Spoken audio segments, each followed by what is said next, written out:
नमस्कार दोस्तों, स्वागत है एक बार फिर से आप सभी का हमारे इस चैनल में जिसका नाम है ऑल हिट एग्जाम। और आज के इस वीडियो में हम लोगों का ये सी टैट सितंबर में जो परीक्षा आपकी होने वाली है 2026 में, इसमें सीडीपी बाल विकास मनोविज्ञान के 100 ऐसे क्वेश्चन को मैं लेकर के आया हूं कि मैं दावे के साथ कह सकता हूं कि ये 100 प्रश्न अगर आप पढ़ लेंगे, इसी 100 में से 30 क्वेश्चन आपको 100% जो है इस बार सितंबर 2026 में देखने को मिल जाएगा।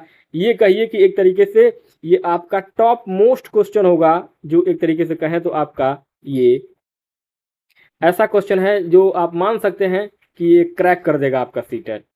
एक तरीके से लीक पेपर है ये। ठीक है, तो चलिए स्टार्ट करते हैं दोस्तों। सीटेट सीडीपी 2026 की तैयारी के लिए बाल विकास मनोविज्ञान के टॉप 100 क्वेश्चन। और दोस्तों ये जो वीडियो मैं बना रहा हूँ ना, ये आपका पोर्ट्रेट मोड में है, यानी कि ऐसे दिखाई देगा। अब तक आप लोग सारे वीडियो जो है वो ऐसे देख रहे थे, लेकिन अब जो है इस वीडियो में मैं ऐसे आपको पढ़ा रहा हूँ, सीधा खड़ मतलब कि आपको स्टैंड पोर्ट्रेट मोड में दिखाई देगा। चलिए स्टार्ट करते हैं दोस्तों। पहला क्वेश्चन पूछा गया, निम्नलिखित में से क्या वृद्धि से संबंधित नहीं है। पहला ऑप्शन कह रहा है कि यह बाह्य एक्सटर्नल होती है, बिल्कुल गलत आंसर हो जाएगा। दूसरा है ग्रोथ स्पर्ट, ये भी गलत है आपका। तीसरा है आपका संरचनात्मक परिवर्तन, ये भी गलत है। करेक्ट हो जाएगा आपका ऑप्शन नंबर 4, यह मात्रात्मक और गुणात्मक क्वांटिटेटिव एंड क्वालिटेटिव होता है, दोनों होती है। क्यों करेक्ट होगा ऑप्शन नंबर 4? क्योंकि देखिए यहाँ जो है वृद्धि जो है विकास का ही एक हिस्सा है, जो मुख्य रूप से हमारे शारीरिक ढांचे से जुड़ी होती है। जैसे कि लॉजिक में अगर आप समझेंगे तो जैसे कि हमारी हाइट, वजन आदि को मापा जा सकता है, मेजर किया जा सकता है, इसलिए यह सिर्फ मात्रात्मक होती है, यह गुणात्मक नहीं होती है। तो गुणात्मक और मात्रात्मक दोनों विशेषताएं विकास की होती है, ठीक है, वृद्धि की नहीं। इसलिए आपका ऑप्शन नंबर 4 यहाँ पे आपका करेक्ट और राइट आंसर हो जाएगा। दूसरा क्वेश्चन पूछा गया, निम्नलिखित में से कौन सी विकास की विशेषता नहीं है। विकास की विशेषता इसमें से कौन सी नहीं है? तो जो नहीं होगा यहाँ पे, पहला कह रहा था कि परिवर्तनों की एक प्रगतिशील श्रृंखला होती है, ये आपका ये तो होगा, ये आपका नहीं होगा राइट आंसर। दूसरा कि एक क्रमबद्ध श्रृंखला होती है, तो ये भी आपका नहीं होगा। तीसरा कह रहा है कि यह एक अनिरंतर या असतत प्रक्रिया है, बिल्कुल यही करेक्ट आंसर होगा ऑप्शन नंबर 3। चौथा कह रहा था कि यह संचय प्रवृत्ति की होती है, नहीं ये भी नहीं होगा। क्यों ऑप्शन नंबर 3 सही होगा? क्योंकि विकास माँ के गर्भ से लेकर कब्र तक, यानी कि गर्भ से लेकर के मरने तक निरंतर चलने वाली प्रक्रिया होती है। हालांकि जीन पियाजे और कोहलबर्ग जैसे कुछ मनोवैज्ञानिकों ने इसे अवस्थाओं में बांट करके अनिरंतर यानी कि डिसकंटिन्यूअस माना था, लेकिन आधुनिक बाल विकास के अनुसार विकास एक निरंतर प्रक्रिया है, इसलिए इसे अनिरंतर कहना विकास की विशेषता के खिलाफ होगा। बाकी अन्य विकल्पों की बात करेंगे तो विकास एक क्रम में होता है, जैसे कि बच्चा पहले बैठेगा, फिर चलेगा, फिर दौड़ेगा। यह संचय प्रवृत्ति का होता है, यानी पुराने ज्ञान अनुभव में नया ज्ञान जुड़ता चला जाता है। तो यहाँ आपका ऑप्शन नंबर 3 जो है ये आपका करेक्ट हो जाएगा, क्योंकि यही जो विशेषता नहीं होगी। नेक्स्ट आगे अगला क्वेश्चन नंबर 3। तीसरा क्वेश्चन पूछा गया है कि एक बच्चा किसी जन्मजात अक्षमता के बावजूद भी अपने स्कूल में उत्कृष्ट शैक्षिक प्रदर्शन करता है, तो यह विकास के किस मुद्दे को दर्शाता है। तो यहाँ आपका 3 नंबर के प्रश्न में पहला विकल्प कह रहा है कि निरंतरता बनाम अनिरंतरता, नहीं होगा। दूसरा स्थिर बनाम वृद्धिशील, ये भी नहीं होगा। तीसरा अनुवंशिकता बनाम पर्यावरण, बिल्कुल correct answer option number 3 correct हो जाएगा, अनुवंशिकता बनाम पर्यावरण, हेरिडिटी वर्सेस इन्वायरमेंट। और चौथा कह रहा था कि सक्रियता बनाम निष्क्रियता, नहीं ये भी नहीं होगा। तो ऑप्शन नंबर 3 क्यों सही होगा, इसके पीछे लॉजिक ये है कि बच्चे के अंदर जो जन्मजात अक्षमता यानी कि इनेट प्रॉब्लम है, वह उसकी अनुवंशिकता यानी कि हेरिडिटी या नेचर को दर्शाती है, लेकिन इसके बावजूद वह स्कूल में उत्कृष्ट प्रदर्शन कर रहा है। इसका मतलब है कि उसे स्कूल, शिक्षक और परिवार से एक बहुत अच्छा वातावरण मिला है। और यह प्रश्न जो है इसी प्रकृति बनाम पोषण यानी कि नेचर वर्सेस नर्चर की विशेषता को दर्शाता है कि बच्चे के विकास में दोनों का महत्व कितना होता है। इसलिए आपका ऑप्शन नंबर 3 यहाँ पे करेक्ट हो जाएगा। आगे चौथा क्वेश्चन पूछा गया है कि अभिकथन ए, एक शिक्षक यह मानता है कि किसी बच्चे में चलने, बोलने या सामाजिक व्यवहार जैसे विकासात्मक मील के पत्थर देर से प्राप्त करने का कारण केवल आनुवंशिकता है। कारण आर दे रहा है कि बच्चे के विकास में पर्यावरणीय कारक जैसे कि पोषण, स्वास्थ्य, पारिवारिक वातावरण और सीखने के अवसर कोई भूमिका नहीं निभाते हैं। तो यहाँ जो है आपका ए और आर दोनों सही है और आर ए की सही व्याख्या नहीं। ऑप्शन नंबर आपका ये पहला तो गलत हो जाएगा। दूसरा, ए और आर दोनों सही है लेकिन आर ए की सही व्याख्या नहीं कर रहा है, ये भी गलत होगा। इसमें ए सही है लेकिन आर गलत है, ये भी गलत है। ए और आर दोनों गलत है, बिल्कुल सही बात है। इसमें दोनों कथन और कारक दोनों जो है वो आपके गलत हैं। रीजन भी गलत है और अभिकथन भी गलत है। कैसे गलत है? देखिए, कथन ए इसलिए गलत होगा क्योंकि बच्चों में विकास जैसे कि चलना, बोलना केवल आनुवंशिकता पर निर्भर नहीं करता है, बल्कि पर्यावरण यानी कि क्या खाना खा रहा है, डाइट, उसका माहौल कैसा है, उसके ऊपर भी बराबर का रोल होता है। केवल केवल शब्द ने इसे गलत बना दिया है। यहाँ पे केवल नहीं होना चाहिए। अभिकथन में केवल जो शब्द दिया गया है ये केवल केवल नहीं होना चाहिए। केवल क्या है? निगेटिव वर्ड है। बाकी कारण आर जो है वो किस लिए गलत होगा? क्योंकि पर्यावरण, पोषण और स्वास्थ्य तो बच्चे के विकास में महत्वपूर्ण भूमिका निभाते हैं। ये कहना कि ये कोई भूमिका नहीं निभाते, ये बिल्कुल गलत है। यहाँ कोई भूमिका नहीं निभाते, ये गलत हो जाएगा। तो यहाँ पे कथन और कारण दोनों कथन गलत हैं, इसलिए आपका ऑप्शन नंबर 4 जो है करेक्ट हो जाएगा। नेक्स्ट आगे अगला क्वेश्चन नंबर 5। पांचवा प्रश्न पूछा गया है, विकास बहुआयामी होता है वह आयाम जिसके अंतर्गत एक बच्चा चिंतन प्रक्रियाओं के द्वारा किसी विषय के बारे में तर्क करता है, कल्पना करता है, स्मृति बनाता है और अवधान प्रदर्शित करके समस्या समाधान करता है। यह विकास का कौन सा प्रकार है? तो यहाँ आपका शारीरिक विकास तो नहीं होगा, संवेगात्मक विकास ये भी नहीं होगा, सामाजिक विकास ये भी नहीं होगा, संज्ञानात्मक विकास, कॉग्निटिव डेवलपमेंट आपका ऑप्शन नंबर 4 करेक्ट हो जाएगा। कैसे करेक्ट होगा? देखिए, हमारे दिमाग यानी भेजे से जुड़ी हुई जितनी भी मानसिक प्रक्रियाएं होती हैं, जैसे कि सोचना, थिंकिंग, तर्क लगाना, लॉजिक, सपने या कल्पना देखना, इमेजिनेशन और याद रखना, मेमोरी, ये सब हमारे संज्ञानात्मक विकास, कॉग्निटिव यानी कि मेंटल डेवलपमेंट का हिस्सा होते हैं। इसलिए आपका ऑप्शन नंबर 4 यहाँ पे करेक्ट हो जाएगा, संज्ञानात्मक विकास। छठवां क्वेश्चन पूछा गया कि अभिकथन ए, खेल के दौरान वैभव के द्वारा ललित को धक्का दिए जाने पर ललित ने कोई गुस्से वाली भावना व्यक्त नहीं की क्योंकि वह मानता है कि यह खेल का हिस्सा होता है। कारण आर कह रहा है कि आंतरिक यानी कि इंटरपर्सनल स्किल भावनात्मक विकास के लिए अर्थपूर्ण होते हैं। 6 नंबर के प्रश्न में आपका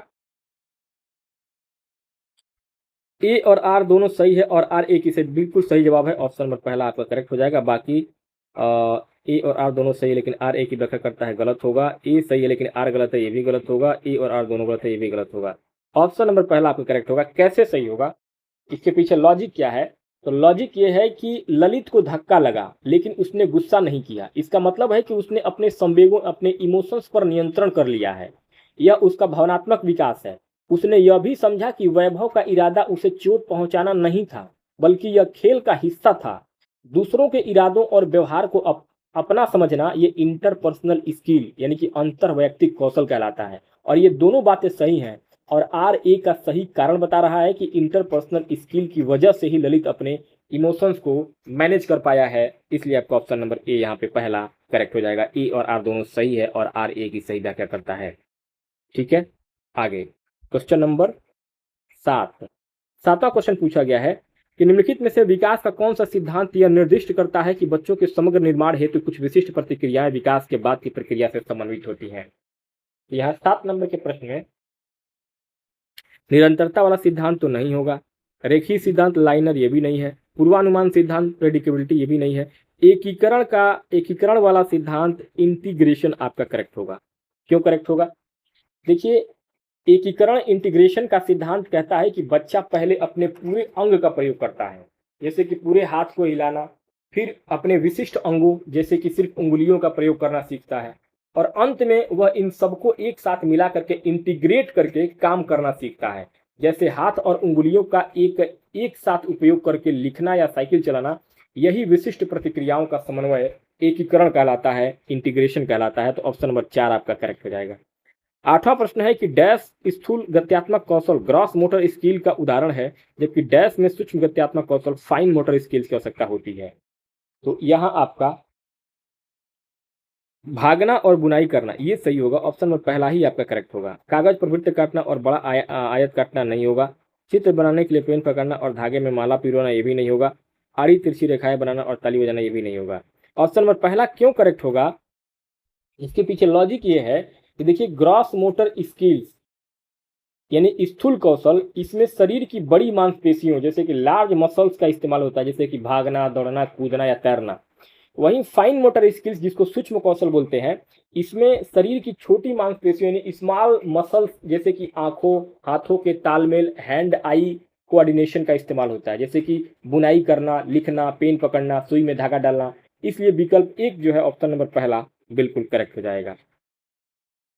नेक्स्ट आगे क्वेश्चन नंबर 9 नंबर पे अगला क्वेश्चन है कि अधोगामी सिद्धांत प्रॉक्सिमोडिस्टल डेवलपमेंट को निम्नलिखित में से किस उदाहरण में नहीं दर्शाया गया है। तो यहाँ आपका पहला है कि अधिकतर बच्चे पेन पकड़ना सीखने से पहले गिलास पकड़ना सीख लेते हैं, ना, बिल्कुल गलत है। विकास केंद्र से बाहर की ओर होता है, ये भी गलत है। शिशु पहले स्थूल गत्यात्मक कौशल सीखता है फिर सूक्ष्म गत्यात्मक कौशल सीखता है, नहीं, ये भी गलत है। विकास अनुदैर्ध्य अधोमुखी अक्ष यानी कि सेफेलोकैडुअल की दिशा में आगे बढ़ता है, बिल्कुल करेक्ट जवाब होगा ऑप्शन नंबर 4। क्यों करेक्ट होगा, लॉजिक ये है इसके पीछे सही होने का कारण ये है कि विकास की दो मुख्य दिशाएं होती हैं। पहला होता है सिफेलोकॉडल यानी कि विकास सिर से पैर की ओर यानी कि अनुदैर्घ्य यानी कि लॉन्गिट्यूडियल होता है। दूसरा होता है प्रॉक्सिमोडिस्टल यानी कि विकास शरीर के केंद्र से बाहर की ओर यानी कि बाहरी अंगों तक होता है।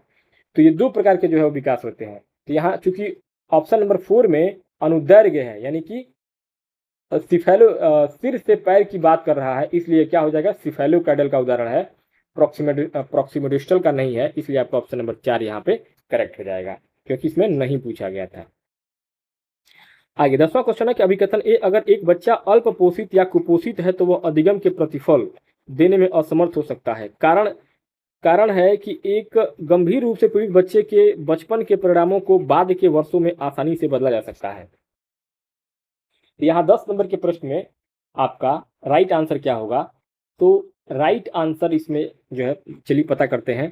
पहला है कि ए और आर दोनों सही है और आर ए की सही व्याख्या करता है, नहीं, गलत होगा।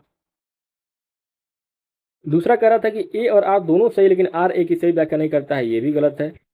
थर्ड क्वेश्चन है कि ए सही है लेकिन आर गलत है, ये करेक्ट होगा। थर्ड, ए सही है लेकिन आर गलत है, और ए और आर तो ये पूरा गलत ही है। ऑप्शन नंबर थर्ड, ए सही है लेकिन आर गलत है, ये क्यों होगा, इसके पीछे रीजन ये है क्योंकि विकास के सभी आयाम जैसे कि शारीरिक, मानसिक या सामाजिक एक दूसरे से जुड़े होते हैं। अगर बच्चा कुपोषित है यानी कि शारीरिक रूप से कमजोर है तो उसका दिमाग भी सही से काम नहीं करेगा और वह सीखने में पिछड़ जाएगा। और इसके पीछे रीजन जो कारण जो गलत है वो इसलिए गलत है क्योंकि बाल मनोविज्ञान यह कहता है कि बचपन में हुए गंभीर आघात या गंभीर कुपोषण का प्रभाव जीवन भर रहता है, इसलिए भविष्य में आसानी से बदला नहीं जा सकता है। ये कथन गलत है, भविष्य में इसको बदला जा सकता है। तो आपका ऑप्शन नंबर थर्ड ए सही है लेकिन आर गलत है। थर्ड विकल्प आपका ऑप्शन नंबर 3 करेक्ट हो जाएगा। आगे 11वां प्रश्न 11वां प्रश्न पूछ रहा है कि एक कक्षा के दौरान शिक्षक देखता है कि कुछ विद्यार्थी समस्याओं को बहुत जल्दी हल कर लेते हैं जबकि कुछ को अधिक समय लगता है। कुछ विद्यार्थी सुनकर अवधारणा समझ लेते हैं जबकि कुछ को दृश्य उदाहरण की आवश्यकता होती है। यह कौन सा सैद्धांतिक दृष्टिकोण प्रदर्शित करता है। तो यहाँ 11 नंबर के प्रश्न में पहला समाजीकरण सोशलाइजेशन नहीं होगा, व्यक्तिगत विभिन्नता ये होगा, individual differences option number second, लिंग भूमिका नहीं होगा, जेंडर रोल, ग्रुप लर्निंग ये भी नहीं होगा। तो व्यक्तिगत विभिन्नता क्यों होगा, ऑप्शन नंबर सेकंड करेक्ट, क्योंकि दुनिया का कोई भी दो बच्चा बिल्कुल एक जैसा नहीं होता है, भले वो जुड़वा ही बच्चा क्यों ना हो। सबकी सीखने की गति, सीखने का तरीका, रुचियां, बुद्धिमत्ता अलग अलग होती है। इसे ही मनोविज्ञान में व्यक्तिगत विभिन्नता यानी कि इंडिविजुअल डिफरेंस कहा जाता है, जो आनुवंशिकता और पर्यावरण की देन मानी जाती है। इसलिए आपका ऑप्शन नंबर सेकंड यहाँ पे करेक्ट हो जाएगा। आगे 12वां प्रश्न है कि व्यक्तिगत अंतर इंडिविजुअल डिफरेंस को समझने से एक शिक्षक को इसमें मदद मिलती है, जैसे कि ए कोर्स मटेरियल डिजाइन करने में, बी ट्रेनिंग प्रोग्राम प्लान करने में, सी पढ़ाने की रणनीतियां डिजाइन करने में, और डी विषय वस्तु को समझने में, ई छात्रों की आवश्यकताओं के अनुसार समायोजन करने में। तो यहाँ आपका करेक्ट आंसर क्या होगा, बिल्कुल ए बी सी और ई, ए बी सी और ई डी गलत होगा, डी गलत होगा। कैसे? क्योंकि क्यों गलत होगा? क्यों गलत होगा? ए बी सी, क्यों राइट आंसर होगा ए बी सी ई? क्योंकि व्यक्तिगत भिन्नताओं का ज्ञान होने से शिक्षक अपने पढ़ाने के तरीके बदल सकता है, बच्चों के हिसाब से सिलेबस डिजाइन कर सकता है, लेकिन विषय वस्तु को समझने में इससे मदद नहीं मिलती है। टीचर को अपना सब्जेक्ट जैसे कि मैथ या सीबीपी खुद पढ़ना और समझना होता है। उसका जो है बच्चों के व्यक्तिगत अंतर से कोई लेना देना नहीं है, इसलिए डी गलत होगा। इसलिए आपका ऑप्शन नंबर पहला करेक्ट होगा, ए बी सी और ई। आगे नेक्स्ट क्वेश्चन नंबर 13, 13वां प्रश्न पूछा गया है कि विकासात्मक परिवर्तन डेवलपमेंटल चेंजेस के संदर्भ में क्या सही है? तो यहाँ आपका पहला कह रहा है कि ऑप्शन यह एक नियोजित और क्रमबद्ध तरीके से होता है। बिल्कुल सही जवाब है, ऑप्शन नंबर पहला आपका करेक्ट होगा। बाकी दूसरा सहसावस्था में तेज गति से होता है, तीसरा अवस्था में रुक जाता है, नहीं गलत है। सहसावस्था में नैतिकता को दर्शाते हैं, ये भी गलत है। इनमें से कोई नहीं, आपका ये भी गलत है। ऑप्शन नंबर पहला क्यों करेक्ट होगा? क्योंकि विकास एक निश्चित क्रम का पालन करता है, जैसे कि पहले शैशवावस्था होगा, फिर बाल्यावस्था और फिर किशोरावस्था। विकल्प दो जो है वो इसलिए गलत होगा, ऑप्शन नंबर सेकंड, क्योंकि किशोरावस्था में विकास रुकता नहीं है, बल्कि ग्रोथ स्पर्ट के कारण, यानी कि ग्रोथ और तेजी से अचानक बहुत तेज हो जाता है। और विकल्प थर्ड इसलिए गलत है क्योंकि 2 साल तक के बच्चे शैशवावस्था में नैतिकता शून्य होती है, उन्हें सही गलत का ज्ञान नहीं होता है, इसलिए आपका ऑप्शन नंबर पहला यहाँ पे करेक्ट हो जाएगा। आगे 14वां प्रश्न है कि एक अध्यापक ने देखा कि स्कूल में प्रवेश लेने वाला बच्चा अनैतिक भाषा बोल रहा है। पीटीएम में अभिभावकों को अपनी भाषा अच्छी रखने को कहा गया, क्योंकि बच्चे अनुकरण इमिटेशन करके सीखते हैं। प्रारंभिक बाल्यावस्था अर्ली चाइल्डहुड भाषा सीखने के लिए कैसी अवधि है? तो यहाँ आपका संवेदनशील और ही सेंसिटिव पीरियड नहीं, क्रिटिकल पीरियड ये भी नहीं, दोनों गलत नहीं, एक और दो दोनों, ऑप्शन नंबर 4 सही होगा, एक और दो दोनों। क्योंकि प्रारंभिक बाल्यावस्था लगभग 2 से 6 वर्ष भाषा सीखने के लिए, प्रारंभिक बाल्यावस्था का जो उम्र होता है वो आपका 2 से 6 वर्ष होता है, और 2 से 6 वर्ष भाषा सीखने के लिए सबसे महत्वपूर्ण समय होता है। इस उम्र में बच्चा जो देखता और सुनता है उसी की नकल यानी कि कॉपी या इमिटेशन करता है। मनोविज्ञान में इस समय को भाषा के विकास के लिए सेंसिटिव, संवेदनशील और क्रिटिकल यानी अति महत्वपूर्ण, नाजुक दोनों कहा जाता है। इसलिए आपका यहाँ पे एक और दो दोनों आपका करेक्ट हो जाएगा, यानी कि संवेदनशील अवधि भी है और क्रिटिकल पीरियड भी है, तो एक और दो दोनों आपका करेक्ट हो जाएगा। नेक्स्ट आगे 15वां क्वेश्चन कह रहा है कि लड़कियां मध्य बाल्यावस्था मिडिल चाइल्डहुड में अधिक महत्व देती हैं डैश को, वहीं लड़के ज्यादा महत्व किसको देते हैं? डैश को। तो यहाँ पे जो है आपका अगर बात करेंगे तो ऑप्शन नंबर पहला ही करेक्ट होगा, लड़कियां पारस्परिक संबंधों को महत्व देती हैं, वहीं लड़के जो है प्रतिष्ठा को महत्व देते हैं। लड़कियां पारस्परिक संबंधों को, लड़के भाषा को नहीं, ये भी गलत होगा। लड़कियां भाषा को, लड़के कौशल को नहीं, लड़कियां कौशल को, लड़के भाषा को नहीं। ऑप्शन नंबर पहला क्यों करेक्ट होगा? रीजन इसके पीछे ये है क्योंकि देखिए समाज की जो संरचना है, सोशल जो कंडीशनिंग है, उसमें मध्य बाल्यावस्था जो 6 से 11 वर्ष तक का उम्र होता है, उस उम्र तक आते आते लड़कियां परिवार और दोस्तों के साथ पारस्परिक संबंधों यानी कि इंटरपर्सनल रिलेशन, घनिष्ठता को ज़्यादा महत्व देने लगती हैं। वहीं लड़के जो है इस उम्र में भौकाल जमाने, गैंग बनाने और अपनी प्रतिष्ठा, अपना स्टेटस को महत्व देने लगते हैं। यह सामाजिक दृष्टिकोण पर आधारित प्रश्न है, इसलिए आपका ऑप्शन नंबर पहला यहाँ पे करेक्ट हो जाएगा। 16वां प्रश्न है कि किशोरों की निम्नलिखित में से कौन सी विशेषताएं हैं? ए वयस्कों के नियंत्रण से बढ़ती स्वतंत्रता, बी तीव्र मनोवैज्ञानिक परिवर्तन, सी भावनात्मक रूप से परिपक्वता, डी संक्रमण काल, ई हार्मोनल बदलाव। तो यहाँ आपका राइट आंसर हो जाएगा क्या? ए बी सी डी नहीं, बी सी डी भी नहीं, option number 4 A B D E, A B D और ई। सी क्यों गलत होगा? ध्यान से समझिएगा। देखिए किशोरावस्था लगभग 12 से 18 वर्ष को आंधी तूफान की अवस्था कहा जाता है, मनोवैज्ञानिक स्टेनले हॉल ने कहा था। इस उम्र में बच्चे अपने माता पिता के नियंत्रण से आजाद होना चाहते हैं, तो ये आपका जो है वो सही है। उनके शरीर और दिमाग में हार्मोनल बदलावों के कारण बहुत तेज मनोवैज्ञानिक परिवर्तन होते हैं, तो बी और ई भी सही है। इसे बचपन और वयस्कता के बीच का संक्रमण काल कहा जाता है, इसलिए आपका डी भी सही है। लेकिन सी जो है भावनात्मक रूप से परिपक्वता नहीं होता है इसमें।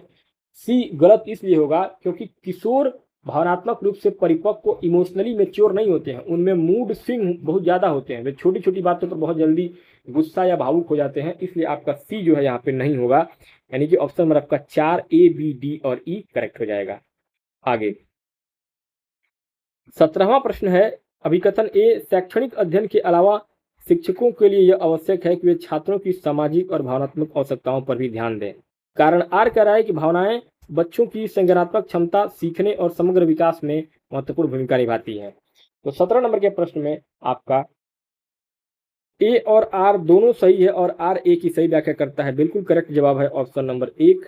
2 आपका गलत होगा, 3 गलत होगा और 4 भी गलत होगा। पहला विकल्प आपका ऑप्शन नंबर 1 क्यों सही होगा, इसके पीछे लॉजिक ये है कि शिक्षक का काम सिर्फ किताबी ज्ञान देना नहीं होता है, बल्कि बच्चे के समग्र विकास, होलिस्टिक डेवलपमेंट पर ध्यान देना होता है, जिसमें उसका सामाजिक और भावनात्मक विकास भी शामिल हो। तो ए आपका जो कथन है वो बिल्कुल सही है। ऐसा इसलिए है क्योंकि संज्ञान, कॉग्निशन और संवेग, इमोशंस एक दूसरे से जुड़े होते हैं। अगर बच्चा डरा हुआ है, उदास या भूखा है, तो भावनात्मक रूप से वो अस्थिर है, तो उसका दिमाग जो संज्ञान है वो पढ़ाई में नहीं लगेगा, यानी भावनाएं सीखने को सीधे प्रभावित करती हैं। तो आर सही है और ए की सही व्याख्या भी हो रहा है। आगे 18वां प्रश्न है कि निम्नलिखित में से कौन सा कथन समाजीकरण और मानव सीखने का सही वर्णन करता है। ए कह रहा है कि यह एक जीवन भर चलने वाली प्रक्रिया है। बी, यह सामाजिक मूल्यों और प्रतीकों को आत्मसात करने में मदद करती है। सी, यह जटिल के साथ साथ अनौपचारिक प्रक्रिया भी है। डी, संवाद सामाजिक इंटरेक्शन से प्रभावित होता है। और ई, अधिकांश मानवीय व्यवहार सीखा जाता है, जन्मजात नहीं होता है। तो यहाँ आपका गलत होगा, गलत। ये आपका option number 3 A B C D E चारों ऑप्शन जो है ये आपके सही होंगे। ऑप्शन नंबर 3 इसलिए करेक्ट होगा क्योंकि समाजीकरण जन्म से लेकर मृत्यु तक चलता है, तो ए सही है। इसी से हम समाज के नियम, न्याय, शांति जैसे मूल्य सीखते हैं, तो बी भी सही है। और यह सिर्फ स्कूलों यानी कि औपचारिक में ही नहीं, बल्कि घर, पास पड़ोस और दोनों दोस्तों यानी औपचारिक अनौपचारिक से भी होता है, और यह एक जटिल प्रक्रिया है, तो सी भी सही है। हमारी बातचीत का तरीका हमारे समाज पर निर्भर करता है, तो डी भी ऑप्शन सही है। और इंसान बहुत सी चीज़ें जैसे कि भाषा, संस्कृति, व्यवहार पैदा होने के बाद समाज की नकल करके सीखता है, वह जन्मजात नहीं होती है, तो ई भी सही है। यहाँ पे ए बी सी डी ई सभी ऑप्शन सही हो जाएंगे, ऑप्शन नंबर 3 आपका करेक्ट हो जाएगा। आगे 19वां प्रश्न कर रहा है कि जीवन के प्रारंभिक वर्षों में एक बच्चा मुख्य रूप से डैश डैश डैश समाजीकरण एजेंसियों से प्रभावित होता है और मध्य बाल्यावस्था में डैश डैश डैश यानी कि एजेंसियों से महत्वपूर्ण हो जाती है, एजेंसियां महत्वपूर्ण हो जाती हैं। तो यहाँ 19 नंबर के प्रश्न में प्राथमिक और प्राथमिक नहीं, प्राथमिक और सेकेंडरी, जी बिल्कुल करेक्ट, ऑप्शन नंबर 2। सेकेंडरी और प्राथमिक नहीं, सेकेंडरी और सेकेंडरी नहीं, ऑप्शन नंबर 2 आपका करेक्ट होगा, प्राथमिक और सेकेंडरी। क्यों करेक्ट होगा, क्योंकि प्राथमिक एजेंसी, प्राइमरी एजेंसी, जब बच्चा पैदा होता है शैशवावस्था, प्रारंभिक अवस्था में, तो वह सबसे पहले अपने परिवार से जुड़ता है और वहीं से सीखना शुरू करता है। परिवार क्या है, उसकी प्राइमरी एजेंसी है। द्वितीयक एजेंसी, सेकेंडरी एजेंसी की बात करेंगे तो जब बच्चा थोड़ा बड़ा होकर के मध्य बाल अवस्था में घर से बाहर निकलता है, तो स्कूल, दोस्तों, मीडिया और आस पड़ोस का प्रभाव उस पर पड़ने लगता है, इन्हें हम सेकेंडरी एजेंसी कहते हैं। इसलिए आपका ऑप्शन नंबर 2 यहाँ पर करेक्ट हो जाएगा, प्राथमिक और सेकेंडरी। 20वां प्रश्न है कि एक स्कूल में लड़कियां फुटबॉल में और लड़के कला में उत्कृष्ट प्रदर्शन कर रहे हैं क्योंकि स्कूल ने पारंपरिक सामाजिक अपेक्षाओं को चुनौती दी है, यह परिदृश्य कौन से सिद्धांत को दर्शाता है। तो यहाँ आपका जेंडर जैविक रूप से निश्चित है, नहीं, जेंडर एक सामाजिक संरचना है, सेकंड ऑप्शन बिल्कुल बिल्कुल सही जवाब है, सेकंड ऑप्शन, जेंडर एक सामाजिक संरचना है। जेंडर पहचान जन्मजात होती है, नहीं, जेंडर भूमिकाएं बदल नहीं सकती हैं, नहीं। ऑप्शन नंबर 2 क्यों करेक्ट होगा, क्योंकि देखिए सेक्स यानी कि जेंडर एक जैविक अवधारणा है, बायोलॉजिकल अवधारणा है, लड़का या लड़की पैदा होना, लेकिन जेंडर एक सामाजिक सोशल कंस्ट्रक्ट है। समाज यह तय करता है कि लड़के बाहर का काम करेंगे या मजबूत खेल खेलेंगे और लड़कियां घर का काम या पेंटिंग करेंगी। जब स्कूल इस सोच को बदल रहा है और लड़कियां फुटबॉल खेल रही हैं, तो यह साबित होता है कि जेंडर कोई जैविक चीज नहीं है, बल्कि समाज के द्वारा बनाई गई चीज है जिसे बदला जा सकता है। इसलिए आपका ऑप्शन नंबर 2 करेक्ट हो जाएगा। आगे 21वां प्रश्न है कि कौन सा शब्द उन व्यवहारों, कौशलों, रुचियों और दृष्टिकोणों को दर्शाता है जिन्हें समाज पुरुषों और महिलाओं से अपेक्षित मानता है। तो यहाँ आपका जेंडर पहचान और सांस्कृतिक रूप से अकारित नहीं, जेंडर पहचान या आनुवंशिक रूप से निश्चित ये भी नहीं है। जेंडर भूमिकाएं जो सांस्कृतिक रूप से आकारित होते हैं, बिल्कुल सही जवाब है ऑप्शन नंबर थर्ड। उपयुक्त में से कोई नहीं, गलत हो जाएगा। थर्ड ऑप्शन आपका करेक्ट होगा। क्यों करेक्ट होगा?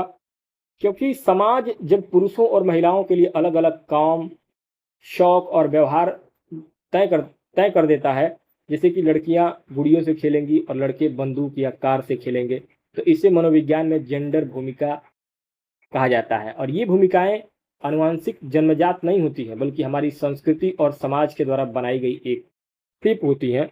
तो ऑप्शन नंबर आपका थर्ड यहाँ पे करेक्ट हो जाएगा।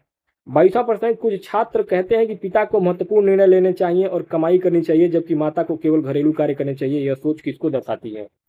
यह सोच दर्शाती है लैंगिक रूढ़िबद्धता को, जेंडर स्टीरियोटाइप को।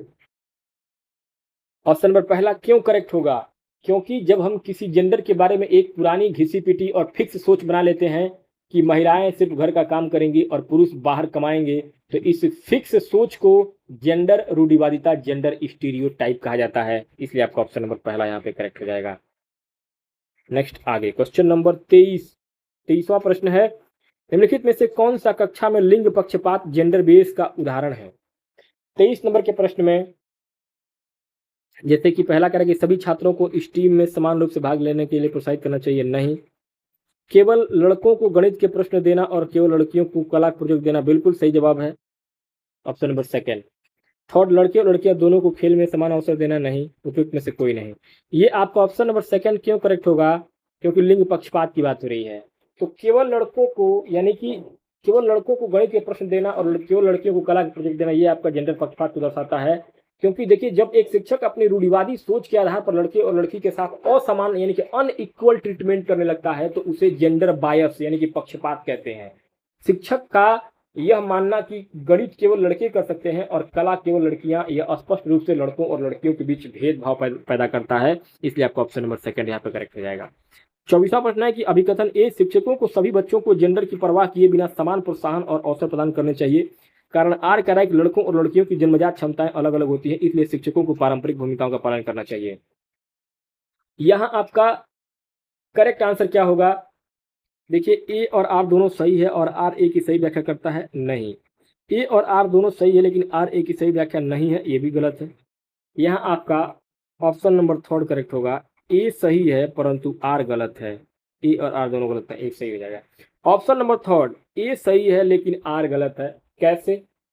ए सही इसलिए है क्योंकि एक आदर्श शिक्षक को लड़के और लड़की दोनों को आगे बढ़ने के समान अवसर देने चाहिए, इक्वल दर्जा देना चाहिए। और आर गलत इसलिए है क्योंकि यह मानना है कि लड़के और लड़कियों की दिमागी जन्मजात क्षमताएं अलग अलग होती हैं, जैसे कि लड़कियां कमजोर हैं और उन्हें पुरानी पारंपरिक भूमिकाओं में ही रहना चाहिए। यह क्या है? एक रूढ़िवादी और नकारात्मक सोच को दर्शाता है। इसलिए आपका ए सही है लेकिन आर गलत है। ऑप्शन नंबर थर्ड आपका करेक्ट हो जाएगा। आगे 25वां प्रश्न। 25वां प्रश्न कह रहा है कि विद्यार्थी कोरे कागज ब्लैंक पेपर के समान होते हैं जिन्हें अध्यापक ज्ञान से भरता है। इस व्यवहारवादी विचार को बदलने के लिए किस शिक्षण तरीके को अपनाएंगे? तो यहाँ आपका 25 नंबर के प्रश्न में पहला कह रहा था कि लचीले पाठ्यक्रम की बजाय मानकीकृत पाठ्यक्रम, नहीं, गलत होगा। अध्यापक केंद्रित की बजाय परीक्षा केंद्रित शिक्षा शास्त्र, गलत होगा। रचनात्मक आकलन की बजाय योगात्मक आकलन, ये भी गलत होगा। ऑप्शन नंबर 4 सही होगा, कंठस्थ स्मरण की बजाय खोजपूर्ण अधिगम, डिस्कवरी लर्निंग। क्यों करेक्ट होगा? देखिए, व्यवहारवाद बिहेवियरिज्म यह मानता था कि बच्चा खाली बर्तन है और रट करके सीखता है, लेकिन रचनावाद कंस्ट्रक्टिविज्म जैसे पियाजे का सिद्धांत यह मानता है कि बच्चा नन्हा वैज्ञानिक है जो खुद दुनिया की खोज करके ज्ञान बनाता है। इसलिए रटने, कंठस्थ स्मरण की बजाय बच्चे को खोजने, discovery learning, inquiry based learning के अवसर दिए जाने चाहिए। इसलिए आपका ऑप्शन नंबर 4 यहाँ पे करेक्ट हो जाएगा। नेक्स्ट आगे क्वेश्चन नंबर 26। बाल विकास की समझ में पियाजे द्वारा प्रस्तुत प्रमुख परिवर्तन यह था कि अधिगम शिक्षक के द्वारा नियंत्रित होता है, गलत है। केवल विषय वस्तु पर आधारित होता है, ये भी गलत है। जैविक परिपक्वता का इसमें कोई रोल नहीं है, ये भी गलत है। ऑप्शन नंबर 4 सही होगा, अंतःक्रिया और अनुभव के माध्यम से सक्रिय रूप से निर्मित होता है। ऑप्शन नंबर 4 करेक्ट होगा। क्यों करेक्ट होगा? क्योंकि जीन पियाजे एक रचनावादी कंस्ट्रक्टिविस्ट थे। उन्होंने व्यवहारवाद का विरोध किया और बताया कि बच्चे का अधिगम शिक्षक के द्वारा नियंत्रित नहीं होता है। बच्चा खुद अपने वातावरण के साथ अंतःक्रिया करके और अपने अनुभवों के आधार पर सक्रिय होकर के अपने ज्ञान का निर्माण करता है। इसलिए आपका ऑप्शन नंबर 4 करेक्ट हो जाएगा। 27वां प्रश्न है कि एक बच्चे ने पहली बार कौवा देखा और उसे तितली कहा। बाद में उसने सीखा कि कौवा पक्षी है और अपनी समझ को अपडेट कर लिया, वर्गीकरण करना सीख लिया। यह पियाजे के किन संज्ञानात्मक तंत्रों को दर्शाता है? तो यहाँ जो है आत्मकेंद्रित जीवात्मक संरक्षण गलत, एसिमुलेशन, एकोमोडेशन और बिल्कुल सही जवाब है ऑप्शन नंबर 2 आपका, एसिमुलेशन, अकोमोडेशन और इक्विलिब्रेशन। क्रमबद्धता, रिवर्सिबिलिटी नहीं, अमूर्त प्रस्तावित सोच भी नहीं होगा। ऑप्शन नंबर 2 आपका एसिमुलेशन, एकोमोडेशन और इक्विलिब्रेशन आपका करेक्ट राइट आंसर होगा। क्यों? क्योंकि देखिए एसिमुलेशन यानी कि आत्मसातीकरण, पुरानी जानकारी के आधार पर नई चीज को समझना, यानी कि उड़ने वाली हर चीज को तितली समझना, ये क्या है? एसिमुलेशन, आत्मसातीकरण है। एकोमोडेशन, समायोजन क्या है? कि जब नई जानकारी मिलने पर अपने दिमाग यानी अपने स्कीमा में बदलाव या संशोधन करना, जैसे कि समझना कि कौवा अलग है और तितली अलग, तो उसको एकोमोडेशन, समायोजन कहते हैं। और इक्विलिब्रेशन यानी कि संतुलन यानी कि पुरानी और नई जानकारी के बीच एक सही तालमेल यानी कि बैलेंस बना लेना इक्विलिब्रेशन कहलाता है। तो यहाँ पे आपका ऑप्शन नंबर 2 जो है आपका करेक्ट हो जाएगा, एसिमुलेशन, एकोमोडेशन और इक्विलिब्रेशन। आगे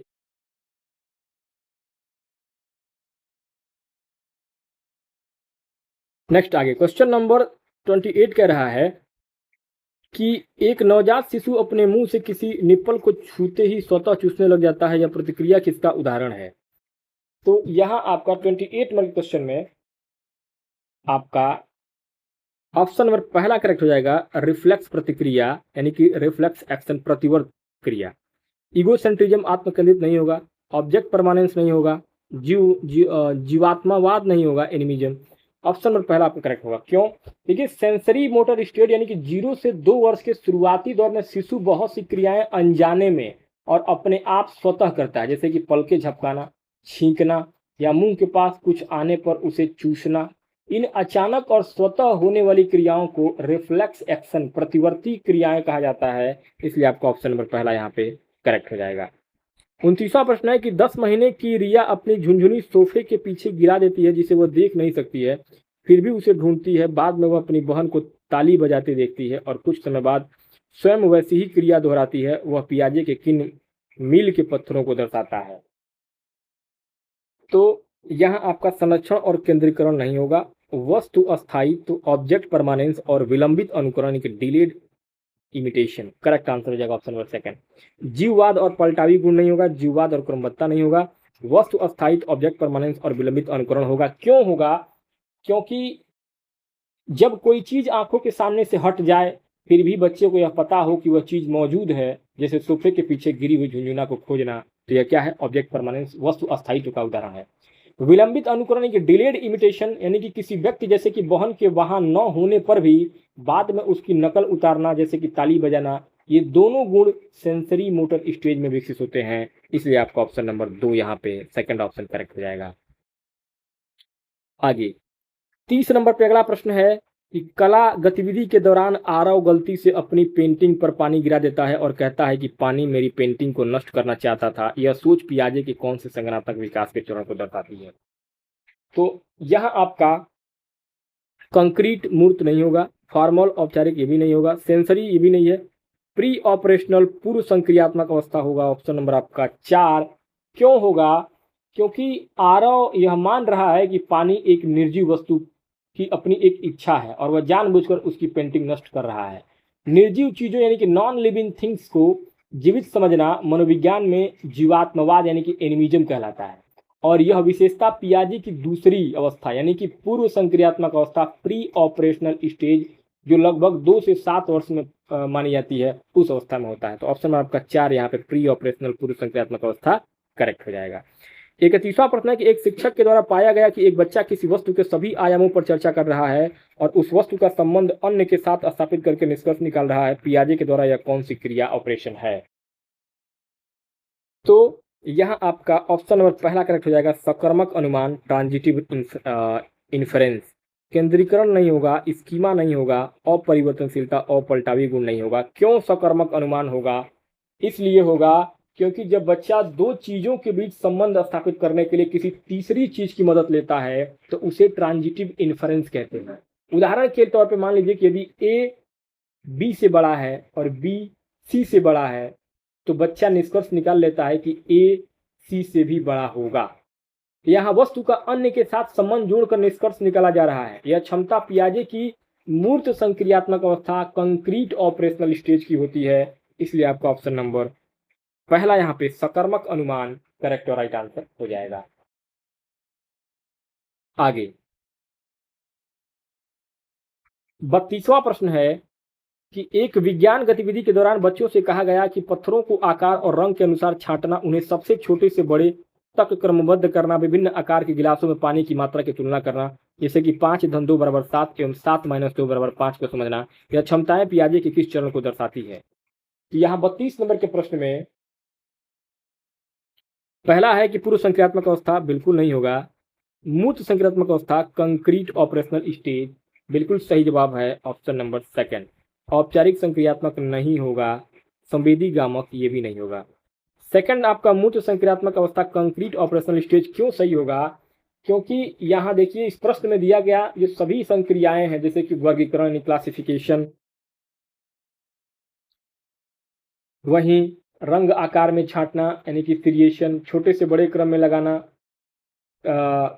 संरक्षण जैसे कन्वर्सन, गिलासों में पानी की मात्रा समझना, और रिवर्सिबिलिटी यानी कि 5-2 = 7 और 7-2 = 5 को उलटना पलटना समझना, ये सभी गुण पियाजे के तीसरे चरण यानी कि मूर्त संक्रियात्मक अवस्था, जो कि 7 से 11 वर्ष तक के बच्चों में ये मूर्त संक्रियात्मक अवस्था होती है। तो ये आपका ऑप्शन नंबर सेकंड जो है मूर्त संक्रियात्मक अवस्था करेक्ट हो जाएगा। नेक्स्ट 33वां प्रश्न है कि एक बहस के दौरान 15 वर्षीय छात्र समाज पर जलवायु परिवर्तन के परिणामों की कल्पना कर रहा है, न्याय और समानता जैसी सार्थक अवधारणाओं पर चर्चा कर रहा है और एक काल्पनिक सभ्यता के बारे में लघु कहानी बनाता है। यह पियाजे के किस चरण को दर्शाता है? तो यहाँ आपका मूर्त संक्रियात्मक अवस्था ये भी नहीं होगा, पूर्व संक्रियात्मक ये भी नहीं होगा, औपचारिक संक्रियात्मक अवस्था option number third formal operational stage correct हो जाएगा। क्यों होगा? ऑप्शन नंबर तीसरा सही, क्योंकि देखिए यहाँ पे 15 वर्षीय छात्र अमूर्त चिंतन यानी कि अब्स्ट्रैक्ट थिंकिंग कर रहा है। न्याय और समानता जैसी चीजें जिन्हें देखा या छुआ नहीं जा सकता है यानी कि अमूर्त है, उन पर चर्चा करना और एलियंस या काल्पनिक सभ्यता के बारे में हाइपोथेटिकल काल्पनिक सोचना, यह सब पियाजे के चौथे और अंतिम चरण यानी कि औपचारिक संक्रियात्मक अवस्था में होती है। 11 वर्ष से ऊपर की मुख्य विशेषताएं होती है। तो यह आपका राइट आंसर क्या होगा? औपचारिक संक्रियात्मक अवस्था 11 वर्ष से ऊपर।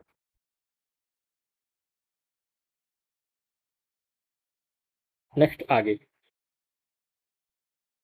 34वां प्रश्न है, एक शिक्षक पियाजे के संज्ञानात्मक विकास सिद्धांत के अनुसार शिक्षण की योजना बनाता है, निम्नलिखित में से कौन सी शिक्षण प्रथाएं सबसे उपयुक्त होंगी? तो यहाँ आपका ये कह रहा है कि सीखने की गतिविधियां सृजनात्मक दृष्टिकोण से तैयार करनी चाहिए ताकि छात्र सक्रिय रूप से ज्ञान का निर्माण कर सके। बी, शिक्षण रणनीतियां छात्र के मौजूदा ज्ञान और सोच के स्तर को ध्यान में रखकर बनाई जाती हैं। सी, छात्रों की संज्ञानात्मक प्रगति को समझने के लिए निरंतर मूल्यांकन करना चाहिए। डी, कक्षा का वातावरण अन्वेषण, प्रयोग और खोज आधारित सीखने को प्रोत्साहित करने वाला होना चाहिए। अब यहाँ 34 नंबर के प्रश्न में आपका मेरे हिसाब ये बिल्कुल option number second A, B और सी, डी चारों विकल्प सही होगा। चारों विकल्प आपका सही होगा, A B C D, A B C और डी। अब ये क्यों सही होगा? देखिए, जीन पियाजे एक कट्टर रचनावादी कंस्ट्रक्टिविस्ट मनोवैज्ञानिक थे और रचनावादी शिक्षक वह होता है जो बच्चे को सक्रिय एक्टिव रखेगा, इसलिए आपका ए सही है। बच्चे की उम्र ज्ञान पूर्व ज्ञान के स्तर के हिसाब से पढ़ाएगा तो बी भी सही है। बच्चे की प्रगति देखने के लिए उसका लगातार मूल्यांकन करेगा तो सी भी सही है। और बच्चे को एक नन्हा वैज्ञानिक की तरह खोज का अवसर देगा, प्रयोग करने का मौका देगा, माहौल देगा, तो डी भी सही है। इसलिए आपका ए बी सी डी चारों विकल्प आपका सही होगा। ऑप्शन नंबर आपका 2 यहाँ पे करेक्ट हो जाएगा। आगे 35वां प्रश्न है कि लेव वाइगोत्स्की के सामाजिक सांस्कृतिक सिद्धांत के अनुसार अधिगम को सबसे अधिक बढ़ावा देने का सर्वोत्तम तरीका क्या है? सर्वोत्तम तरीका इसका क्या होगा? कोई सहायता नहीं देना, ये तो गलत हो जाएगा। ऐसे कार्य दें जिन्हें छात्र बिना किसी मार्गदर्शन के आसानी से पूरा कर सके, ये भी नहीं होगा। ऐसे काम दें जो छात्रों की वर्तमान समझ को पूरी तरीके से असंबंधित हो, ये भी गलत होगा। यहाँ लास्ट आंसर सही होगा ऑप्शन नंबर 4, ऐसे कार्य दें जो छात्रों के वर्तमान स्तर से थोड़ा आगे हो और साथ ही उचित मार्गदर्शन प्रदान कर सके। ऑप्शन नंबर 4 सही होगा। क्यों होगा? क्योंकि वाइगोत्स्की के अनुसार बच्चे सबसे अच्छा तब सीखते हैं जब उन्हें ऐसा काम दिया जाए जो उनके वर्तमान स्तर यानी कि जोन ऑफ एक्चुअल डेवलपमेंट से थोड़ा ऊपर हो, और फिर शिक्षक या कोई बड़ा यानी MKO यानी कि मोर नॉलेजेबल देन अदर उन्हें वह काम करने के लिए थोड़ा सा इशारा या सपोर्ट कर दे। इसी उचित मार्गदर्शन या सपोर्ट को इसके फोल्डिंग या पाड़ या मचान कहा जाता है। इसलिए आपका ऑप्शन नंबर 4 यहाँ पे करेक्ट हो जाएगा। 36वां प्रश्न है कि लेव वाइगोत्स्की के अनुसार भाषा और संज्ञानात्मक विकास के बीच संबंध को कौन सा कथन सही रूप से वर्णित करता है? यहाँ सामाजिक कारक भाषा के विकास को प्रभावित करते हैं लेकिन संज्ञानात्मक विकास को नहीं, ये गलत हो जाएगा। संज्ञानात्मक विकास भाषा के विकास को प्रभावित करता है, ये भी गलत है। भाषा और संज्ञानात्मक विकास स्वतंत्र रूप से आगे बढ़ते हैं, ये भी गलत होगा। ऑप्शन नंबर 4 सही होगा। भाषा का विकास संज्ञानात्मक विकास को मार्गदर्शन और सुविधा देता है। ऑप्शन नंबर 4 क्यों सही होगा? क्योंकि यह पियाजे और वाइगोत्स्की के बीच सबसे बड़े वैचारिक मतभेदों में से एक है। पियाजे का मानना था कि पहले विचार यानी कि संज्ञान आता है और फिर भाषा आती है, लेकिन वाइगोत्स्की मानते थे कि भाषा बहुत महत्वपूर्ण है। बच्चा समाज से जो भाषा सीखता है वही भाषा उसके सोचने के तरीके यानी कि संज्ञान को दिशा देती है। इसलिए आपका ऑप्शन नंबर 4 यहाँ पे करेक्ट हो जाएगा। नेक्स्ट आगे 37वां प्रश्न कह रहा है कि कक्षा में छात्र समूह में काम कर रहे हैं, एक समूह अटक जाता है, शिक्षक उन्हें संकेत और मार्गदर्शन देता है और फिर स्वतंत्र रूप से प्रयास करने के लिए छोड़ देता है। कुछ समय बाद छात्र समस्या समाधान खुद से करने में सक्षम हो जाते हैं। इस कक्षा में शिक्षक ने कौन सा शिक्षण सिद्धांत लागू किया है? यहाँ 37 नंबर के प्रश्न में रोट लर्निंग नहीं होगा, निष्क्रिय अनुकरण ये भी नहीं होगा, इसके फोल्डिंग पाठ या ढांचा बिल्कुल करेक्ट जवाब है ऑप्शन नंबर 3 पाठ ढांचा इसके फोल्डिंग। कंडीशनिंग नहीं होगा। क्यों होगा ऑप्शन नंबर 3 पाठ या ढांचा? देखिए जब कोई बच्चा किसी समस्या में अटक जाता है तो उसे सीधे पूरा उत्तर बताने के बजाय केवल कुछ संकेत, इशारे या अस्थायी मदद टेम्पोररी सपोर्ट देना ताकि बच्चा खुद से समाधान तक पहुंच सके, इसे ही वाइगोत्स्की की भाषा में इसके फोल्डिंग पाड़ ढांचा आलंबन कहा जाता है। तो ऑप्शन नंबर आपका 3 यहाँ पे करेक्ट हो जाएगा। 38वां प्रश्न है कि सोनिया जोड़ घटाव हल कर सकती है लेकिन बहुचरणीय मल्टी स्टेप समस्याओं में अटक जाती है। शिक्षिका उसके पास बैठती है, रणनीतियां समझाती है और मार्गदर्शन प्रश्न पूछती है। वाइगोत्स्की के अनुसार उन कार्यों की सीमा जिसे सानिया शिक्षक के मार्गदर्शन के साथ कर सकती है लेकिन अकेले नहीं, उसे क्या कहा जाएगा? उसको कहा जाएगा संज्ञानात्मक मध्यस्थता बिल्कुल नहीं, विकास का निकटस्थ क्षेत्र जोन ऑफ प्रॉक्सिमल डेवलपमेंट बिल्कुल सही जवाब है ऑप्शन नंबर 2।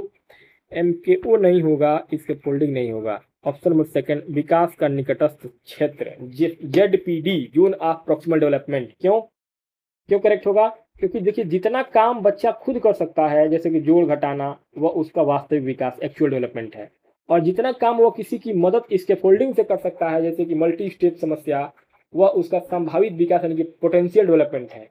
और इन दोनों के बीच के क्षेत्र या अंतर गैप को जो होता है गैप, उसी को हम ZPD कहते हैं, जोन ऑफ प्रॉक्सिमल डेवलपमेंट कहते हैं।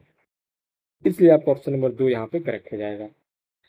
आगे 39वां प्रश्न है लेव वाइगोत्स्की निम्नलिखित में से किस शिक्षण सिद्धांत का समर्थन सबसे कम करते हैं?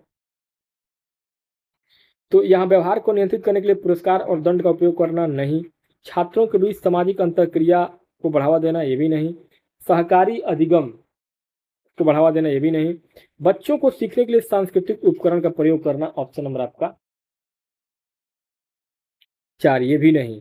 यहाँ राइट आंसर क्या होगा? ऑप्शन नंबर 1 ये व्यवहार को नियंत्रित करने के लिए पुरस्कार और दंड का उपयोग करना, ये आपका राइट आंसर होगा क्योंकि इसमें सबसे कम पूछा गया है, सबसे कम। देखिए वाइगोत्स्की एक रचनावादी मनोवैज्ञानिक थे और वे समाज, संस्कृति और सहयोग को सीखने के लिए सबसे जरूरी मानते थे। तो विकल्प 2, 3 और 4, ऑप्शन 2, 3 और 4। लेकिन बच्चों को पुरस्कार और दंड देकर सिखाना एक व्यवहारवादी दृष्टिकोण है, जैसे कि स्किनर या पावला। वाइगोत्स्की जो है इसका समर्थन बिल्कुल भी नहीं करते थे, इसलिए आपका ऑप्शन नंबर पहला करेक्ट हो जाए, क्योंकि सबसे कम महत्व पूछा है। आगे 40वां प्रश्न है कि ले वाइगोत्स्की के अनुसार बच्चों के सीखने में प्राइवेट स्पीच, निजी भाषा की क्या भूमिका होती है। तो इसमें भूमिका क्या होती है, यह बच्चों को अपने सोचने की प्रक्रिया को नियंत्रित करने में हेल्प करती है। बिल्कुल सही जवाब है ऑप्शन नंबर पहला। 2, 3 और 4 ये गलत होगा। क्यों? देखिए, जब छोटा बच्चा लगभग 3 से 6 साल का है और कोई खिलौना खेलते समय खुद से ही जोर जोर से बातें करता है, जैसे कि अब मैं इस कार को यहाँ से ले जाऊंगा, तो वाइगोत्स्की इसे प्राइवेट स्पीच कहते हैं। इसका उद्देश्य बच्चे का खुद को निर्देश देना या अपने काम को सेल्फ रेगुलेट करना, स्व नियंत्रित करना होता है। ठीक है। वहीं अगर बात करेंगे इस चौथे लाइन की कि यह बच्चे के अहम केंद्रित को बढ़ाती है, तो ये बातें कौन कहता है? ये जीन पियाजे का दृष्टिकोण था। कि पियाजे जो है इसे खुद से बात करने को ईगो सेंट्रिक स्पीच मानते थे। तो ये आपका पियाजे का है, लेकिन हमको वाइगोत्स्की के अनुसार बताना है, तो ऑप्शन नंबर पहला आपका करेक्ट हो जाएगा। आगे 41वां प्रश्न। 41वां प्रश्न है, रवि बीजगणितीय समीकरणों को हल करने में कठिनाई महसूस कर रहा है। उसका बड़ा भाई जिसे गणित का अच्छा ज्ञान है उसे चरणों को समझाकर और पारस्परिक क्रिया करके समस्या हल करने के लिए प्रेरित करता है। वाइगोत्स्की के अनुसार रवि का बड़ा भाई किस भूमिका में नजर आ रहा है? तो यहाँ आपका व्याख्यात्मक शिक्षण नहीं होगा, कोलैबोरेटिव लर्निंग बिल्कुल सही जवाब है। कोलैबोरेटिव लर्निंग सहयोगात्मक अधिगम। री इन्फोर्समेंट पुनर्बलन नहीं है, सांस्कृतिक उपकरण ये भी नहीं है। Option number second collaborative learning correct हो जाएगा। क्यों? क्योंकि जब बच्चे किसी काम को करने के लिए आपस में सहयोग करते हैं, जैसे कि यहाँ रवि अपने बड़े भाई के साथ मिलकर समस्या हल कर रहा है, तो इसे सहयोगात्मक अधिगम कोलैबोरेटिव कोऑपरेटिव लर्निंग कहा जाता है। और यह वाइगोत्स्की के सामाजिक अंतःक्रिया के सिद्धांत का एक बहुत बड़ा हिस्सा है, इसलिए आपका ऑप्शन नंबर सेकंड यहाँ पे करेक्ट हो जाएगा। आगे 42वां प्रश्न है कि अनाया स्कूल के खेल के मैदान में एक पर्स देखती है। वह इसे न लेने का निर्णय करती है और कहती है कि अगर किसी को पता चल गया तो मुझे सजा मिलेगी। लॉरेंस कोलबर्ग के अनुसार अनाया का तर्क किस चरण को दर्शाता है? तो अच्छा लड़का अच्छी लड़की अभिविन्यास नहीं, दंड और आज्ञा पालन अभिविन्यास बिल्कुल करेक्ट जवाब है। अधिकार और सामाजिक व्यवस्था बनाए रखना, यांत्रिक सापेक्ष अभिविन्यास ये भी गलत है। सेकंड ऑप्शन आपका दंड और आज्ञा पालन अभिविन्यास, punishment and obedience orientation correct होगा। क्यों होगा? देखिए, लॉरेंस कोलबर्ग के नैतिक विकास के पहले स्तर प्री कन्वेंशनल लेवल की पहली अवस्था पनिशमेंट एंड ओबीडियंस होती है। इस उम्र में बच्चा कोई काम इसलिए सही या गलत मानता है कि क्योंकि उसे डर होता है कि अगर उसने गलत काम किया तो उसे सजा मिलेगी। अनाया पर्स चोरी इसलिए नहीं कर रही है क्योंकि वो सजा से बचना चाहती है, इसलिए आपका ऑप्शन नंबर सेकंड जो है यहाँ पे करेक्ट हो जाएगा। नेक्स्ट क्वेश्चन नंबर 43 नंबर पे अगला क्वेश्चन पूछा गया है कि 8 वर्षीय आरव को हिंज डिलेमा प्रस्तुत की जाती है। वह कहता है कि हिंज को पैसे चुराने चाहिए क्योंकि उसे उसकी आवश्यकता है। कोहलबर्ग के अनुसार यह किस चरण को दर्शाता है जिसमें निर्णय व्यक्तिगत आवश्यकताओं और स्वार्थ पर आधारित होता है? दंड और आज्ञा पालन अभिविन्यास नहीं, यांत्रिक सापेक्ष साधनात्मक अभिविन्यास। ऑप्शन नंबर आपका सेकंड करेक्ट हो जाएगा। Instrumental relative tit for tat, option number second सही होगा। अच्छा लड़का अच्छी लड़की विन्यास नहीं होगा, कानून और व्यवस्था विन्यास नहीं होगा। सेकंड ऑप्शन करेक्ट होगा। क्यों होगा? क्योंकि प्री कन्वेंशनल लेवल की दूसरी अवस्था जिसे टिट फॉर टैट, जैसे को तैसा, इंस्ट्रूमेंटल रिलेटिविस्ट कहते हैं। इसमें बच्चे की नैतिकता पूरी तरीके से उसके स्वार्थ, सेल्फ इंटरेस्ट या फायदे पर निर्भर करती है। आरव कह रहा है कि हिंज को चोरी कर लेनी चाहिए क्योंकि उसमें उसका फायदा यानी कि आवश्यकता है। तो यह व्यवस्था जो है यांत्रिक सापेक्षता विन्यास टिट फॉर टैट को दर्शाता है। ऑप्शन आपका सेकंड सही हो जाएगा।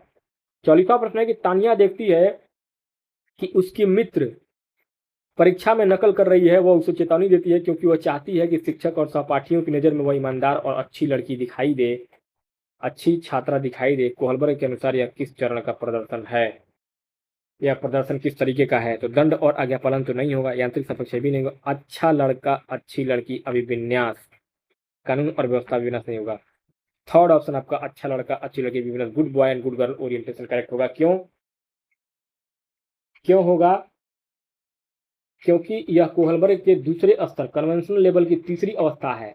इस उम्र में बच्चा दूसरों के सामने अच्छा दिखने, उनकी तारीफ पाने या समाज की नज़र में आदर्श बनने के लिए नैतिकता दिखाता है। तानिया शिक्षक की नज़र में गुड गर्ल, अच्छी लड़की बनना चाहती है, इसलिए आपका ऑप्शन नंबर यहाँ पर थर्ड, अच्छा लड़का अच्छी लड़की अभिविन्यास, good boy good girl orientation correct हो जाएगा।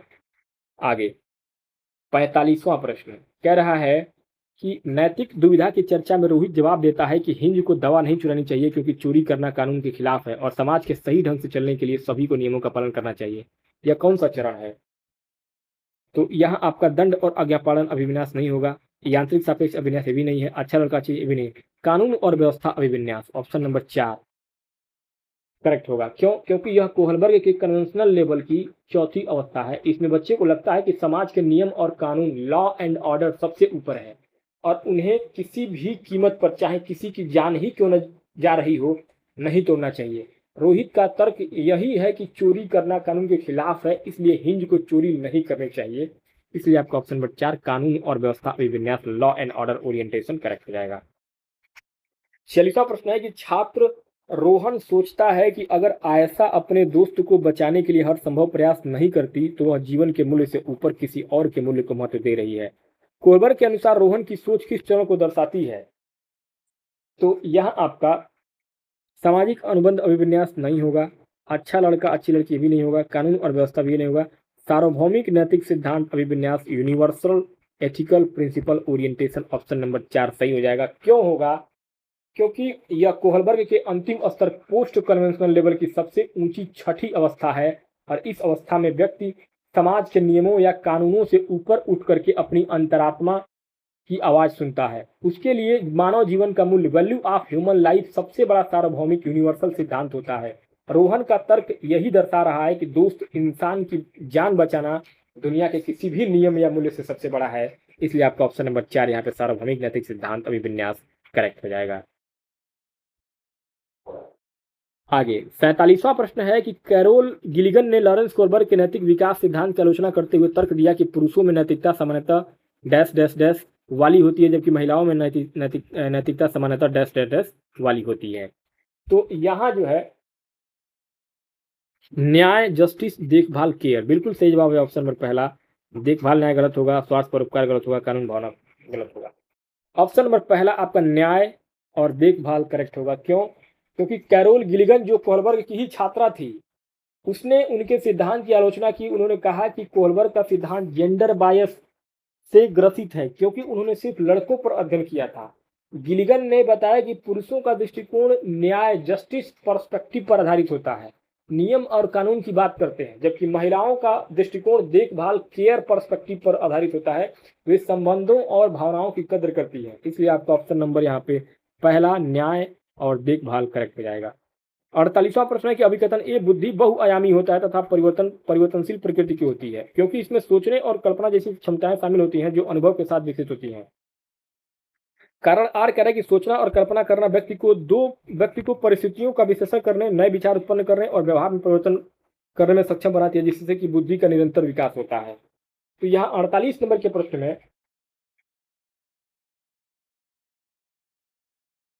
पहला विकल्प करेक्ट होगा। ए और आर दोनों सही है और आर ए की बिल्कुल सही व्याख्या करता है। क्यों करता है, कैसे करता है, चलिए समझते हैं। देखिए यहाँ बुद्धि, इंटेलिजेंस केवल एक प्रकार की नहीं होती है, यह बहुआयामी मल्टी डायमेंशनल होती है और उम्र और अनुभव के साथ बदलती रहती है। तो इसलिए आपका कथन ए सही है। इसका कारण यह है कि जैसे जैसे हम सोचते हैं, कल्पना करते हैं और नए विचार लाते हैं, हमारा दिमाग नई परिस्थितियों का विश्लेषण करता है और बुद्धि लगातार विकसित होती है। इसलिए आपका आर सही है और ए को बिल्कुल सही एक्सप्लेन कर रहा है, इसलिए आपका ऑप्शन नंबर पहला यहाँ पे करेक्ट हो जाएगा।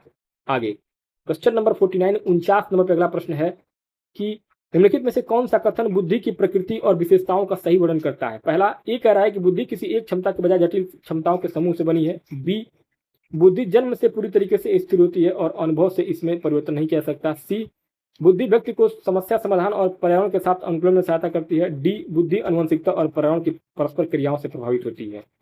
यहाँ 49 नंबर के इस प्रश्न में सेकंड ए, सी और डी, ए, सी और डी सही होगा, बी गलत होगा। कैसे गलत होगा? देखिए ए सही है क्योंकि बुद्धि कई क्षमताओं का सेट होती है, सेट ऑफ कॉम्प्लेक्स कैपेबिलिटी, तो ए सही है।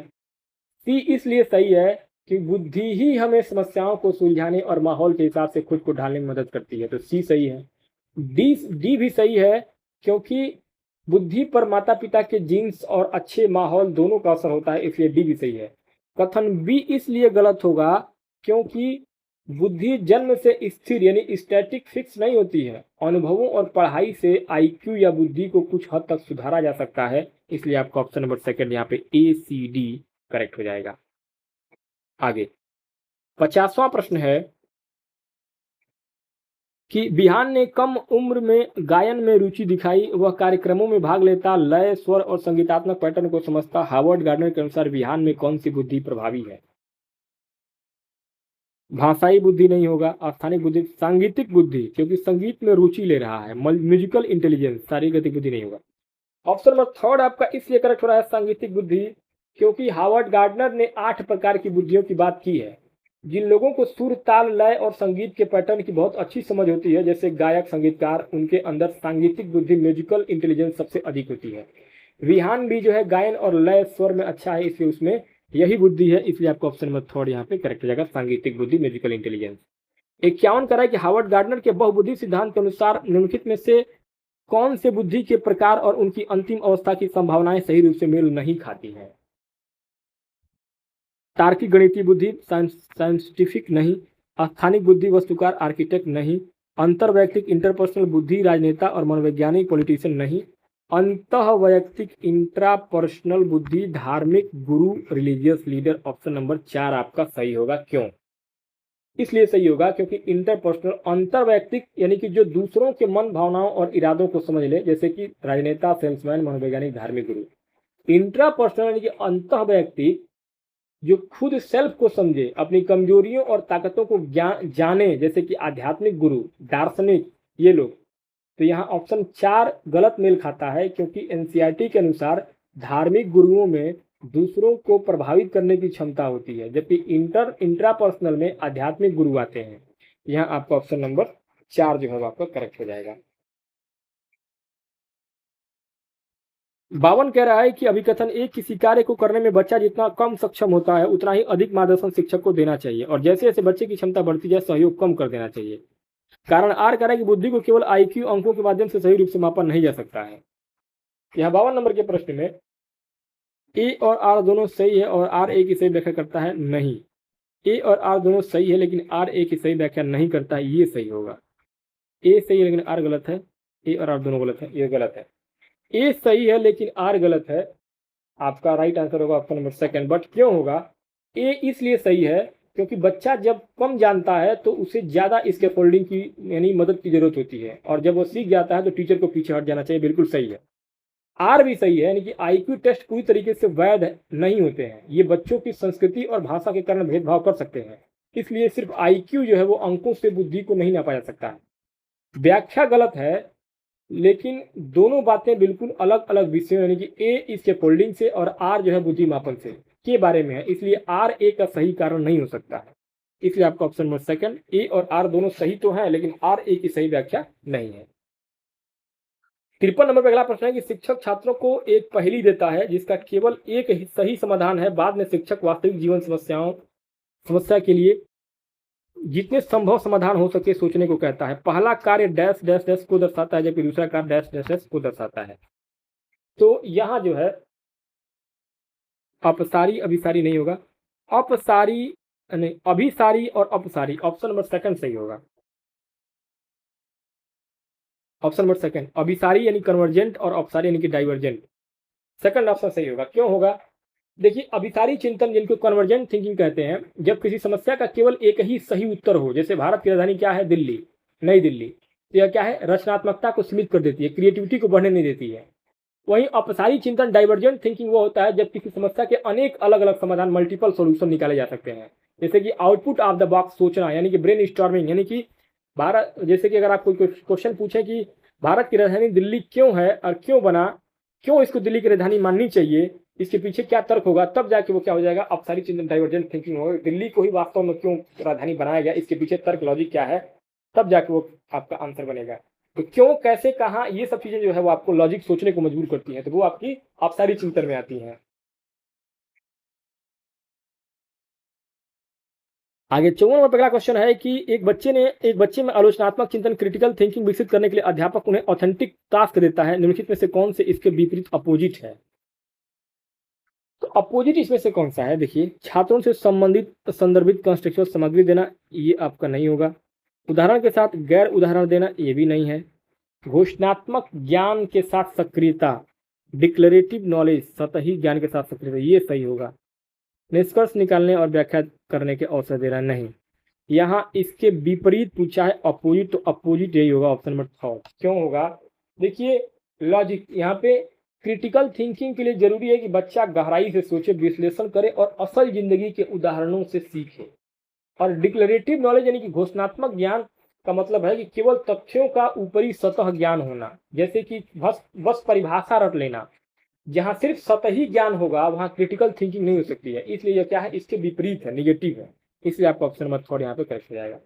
55 कह रहा है कि आरव को एहसास होता है कि पीछे बैठने से उसका ध्यान भटकता है, वह आगे बैठने का निर्णय लेता है और अपने सीखने की प्रक्रिया पर स्वयं निगरानी रखता है। आरव कौन सी अधिगम रणनीति का उपयोग कर रहा है? यहाँ आपका स्मृति तो नहीं होगा, मेटाकॉग्निज्म, ऑप्शन नंबर आपका सेकंड, मेटाकॉग्निज्म ऑप्शन नंबर आपका सेकंड करेक्ट होगा। पाठ या ढांचा नहीं होगा, अनुकूलन नहीं होगा, मेटाकॉग्निज्म सही होगा। क्यों? देखिए, जब व्यक्ति सोच के बारे में सोचता है, थिंकिंग अबाउट थिंकिंग, या खुद की सीखने की प्रक्रिया को मॉनिटर और कंट्रोल करता है कि मैं कैसे बेहतर सीख सकता हूं, तो उसे मनोविज्ञान में मेटाकॉग्निज्म या अधिसंज्ञान परामर्श ज्ञान कहा जाता है। आरव ने खुद की एकाग्रता की कमी को पहचाना और उसे सुधारने का फैसला किया, तो यह क्या है, मेटाकॉग्निज्म है। ऑप्शन नंबर आपका सेकंड यहाँ पे करेक्ट हो जाएगा। आगे 56 नंबर पे अगला प्रश्न पूछा जा रहा है कि सामाजिक और रचनात्मक दृष्टिकोण सोशियो कंस्ट्रक्टिविस्ट पर्सपेक्टिव के अनुसार भाषा और विचार के बीच संबंध का सही वर्णन क्या है? तो यह भाषा विचार निर्धारित करती है, नहीं। विचार भाषा द्वारा नहीं। भाषा और विचार के बीच संबंध द्विदिशात्मक होते हैं, बाई डायरेक्शनल होता है। बिल्कुल सही जवाब है ऑप्शन नंबर थर्ड। 4 आपका गलत होगा, भाषा और विचार स्वतंत्र से विकसित होते हैं।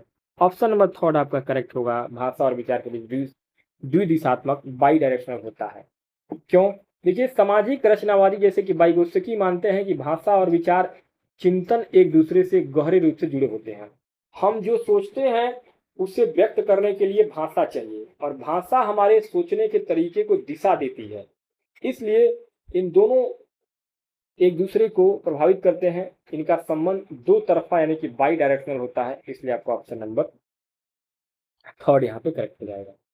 आगे 57 कह रहा है कि निम्नलिखित में से कौन सी विधियां समस्या समाधान प्रॉब्लम सॉल्विंग में सहायक होती हैं? पहला ए है प्रयास और भूल, मानसिक विन्यास, सी है अनुकरणीय अनुरूपक चिंतन, डी प्रक्रियात्मक स्थिरता, ई कलन विधि, एफ अन्वेषण खोज। यहाँ आपका option number third A C E F, A C E F, B और डी गलत होगा। क्यों गलत होगा? देखिए, सहायक विधियां पॉजिटिव जो होती हैं, जैसे कि प्रयास और भूल, गलती करके सीखना, ये पॉजिटिव में आता है। एनालॉजिकल थिंकिंग, पुरानी मिलती जुलती समस्या के आधार पर नई जानकारी सुलझाना, है भी पॉजिटिव है। Algorithm, step by step solve करना, है भी सही है। ह्यूरिस्टिक यानी खोजबीन करके सीखने में सही, ये भी सही है। यहाँ बाधा डालने वाली प्रक्रिया में आता है आपका मानसिक विन्यास। मानसिक विन्यास सिर्फ पुराने फिक्स तरीके को सोचने के लिए कहता है। प्रक्रियात्मक स्थिरता, ये जो है फंक्शनल फिक्स, ये किसी वस्तु का सिर्फ एक ही इस्तेमाल सोचना, जैसे कि हथौड़ा नहीं मिला तो पत्थर से कील नहीं ठोकेंगे। अगर हथौड़ा नहीं मिलता है तो आप पत्थर से भी कील को ठोक सकते हैं, ईटा से भी ठोक सकते हैं, लकड़ी से भी ठोक सकते हैं। ये नहीं कि जब हथौड़ा आएगा तो ही हम ठोकेंगे, नहीं। तो ये क्या है, ये फंक्शनल फिक्स जो चीजें फिक्स करती हैं वो आपका निगेटिव वर्ड होती है। तो ऑप्शन नंबर थर्ड आपका करेक्ट हो जाएगा। 58 कह रहा है कि अभिकथन ए, प्रेरणा मोटिवेशन विद्यार्थियों के अधिगम को बढ़ाने में महत्वपूर्ण भूमिका निभाती है क्योंकि प्रेरित शिक्षार्थी अधिक ज्ञान और सहभागिता दिखाते हैं। कारण आर कह रहा है कि प्रेरणा शिक्षार्थियों की रुचि और प्रयास को बढ़ाती है, जिससे वे सक्रिय रूप से जुड़ते हैं और स्वयं निगरानी कर पाते हैं। 58 नंबर के प्रश्न में आपका ए और आर दोनों सही है और आर ए की सही व्याख्या करता है, बिल्कुल सही बात है। ऑप्शन नंबर आपका एक करेक्ट, पहला जो है वो करेक्ट हो जाएगा। बाकी 2, 3 और 4 गलत होंगे। पहला विकल्प क्यों सही होगा? देखिए, अगर बच्चा मोटिवेटेड है, चाहे पास होने के लिए या किसी गिफ्ट के लिए, तो वह पढ़ाई में ज़्यादा ध्यान लगाएगा और ज़्यादा समय तक टिका भी रहेगा। तो ये सही है। और ऐसा इसलिए होता है क्योंकि मोटिवेशन से बच्चे की रुचि और मेहनत अपने आप बढ़ जाती है। तो आर भी सही है और आर आर सही है और आर ए का बिल्कुल सही कारण भी बता रहा है, इसलिए आपको ऑप्शन नंबर पहला यहाँ पे करेक्ट हो जाएगा। 59 कह रहा है कि शिक्षक अच्छे प्रदर्शन के लिए छात्रों को स्टार और प्रमाण पत्र यानी गुड और स्टार देता है। यह प्रथा मुख्य रूप से किस प्रकार की प्रेरणा को बढ़ावा देती है? आंतरिक तो नहीं होगा, ये बाह्य प्रेरणा को बढ़ावा देती है। बाह्य प्रेरणा एक्सट्रिंसिक मोटिवेशन को बढ़ावा देती है, बाह्य प्रेरणा को। क्यों? देखिए, आंतरिक प्रेरणा वो होता है जब बच्चा अपनी खुशी, रुचि या जिज्ञासा को पूरा करने के लिए पढ़ाई करे। और बाह्य प्रेरणा वे है जब बच्चा किसी इनाम जैसे कि स्टार, गुड, पैसे, गिफ्ट या तारीफ पाने के लिए या सजा से बचने के लिए काम करे। तो स्टार और प्रमाण पत्र देना बाहरी कारकों में एक्सटर्नल फैक्टर्स पर आधारित होता है, इसलिए आपका ऑप्शन नंबर सेकंड बाह्य प्रेरणा करेक्ट हो जाएगा। 60 नंबर पे आपका अगला क्वेश्चन है कि रिया कड़ी मेहनत करती है क्योंकि वह कक्षा में प्रथम स्थान प्राप्त करना चाहती है। अमन वही विषय पढ़ता है क्योंकि वह उसे बेहतर समझना और क्षमताओं को सुधारना चाहता है। उनके लक्ष्य क्या है? तो पहला ऑप्शन आपका करेक्ट होगा, रिया प्रदर्शन लक्ष्य परफॉर्मेंस गोल पर केंद्रित है और अमन जो है महारत लक्ष्य यानी कि मास्टरी गोल पर केंद्रित है।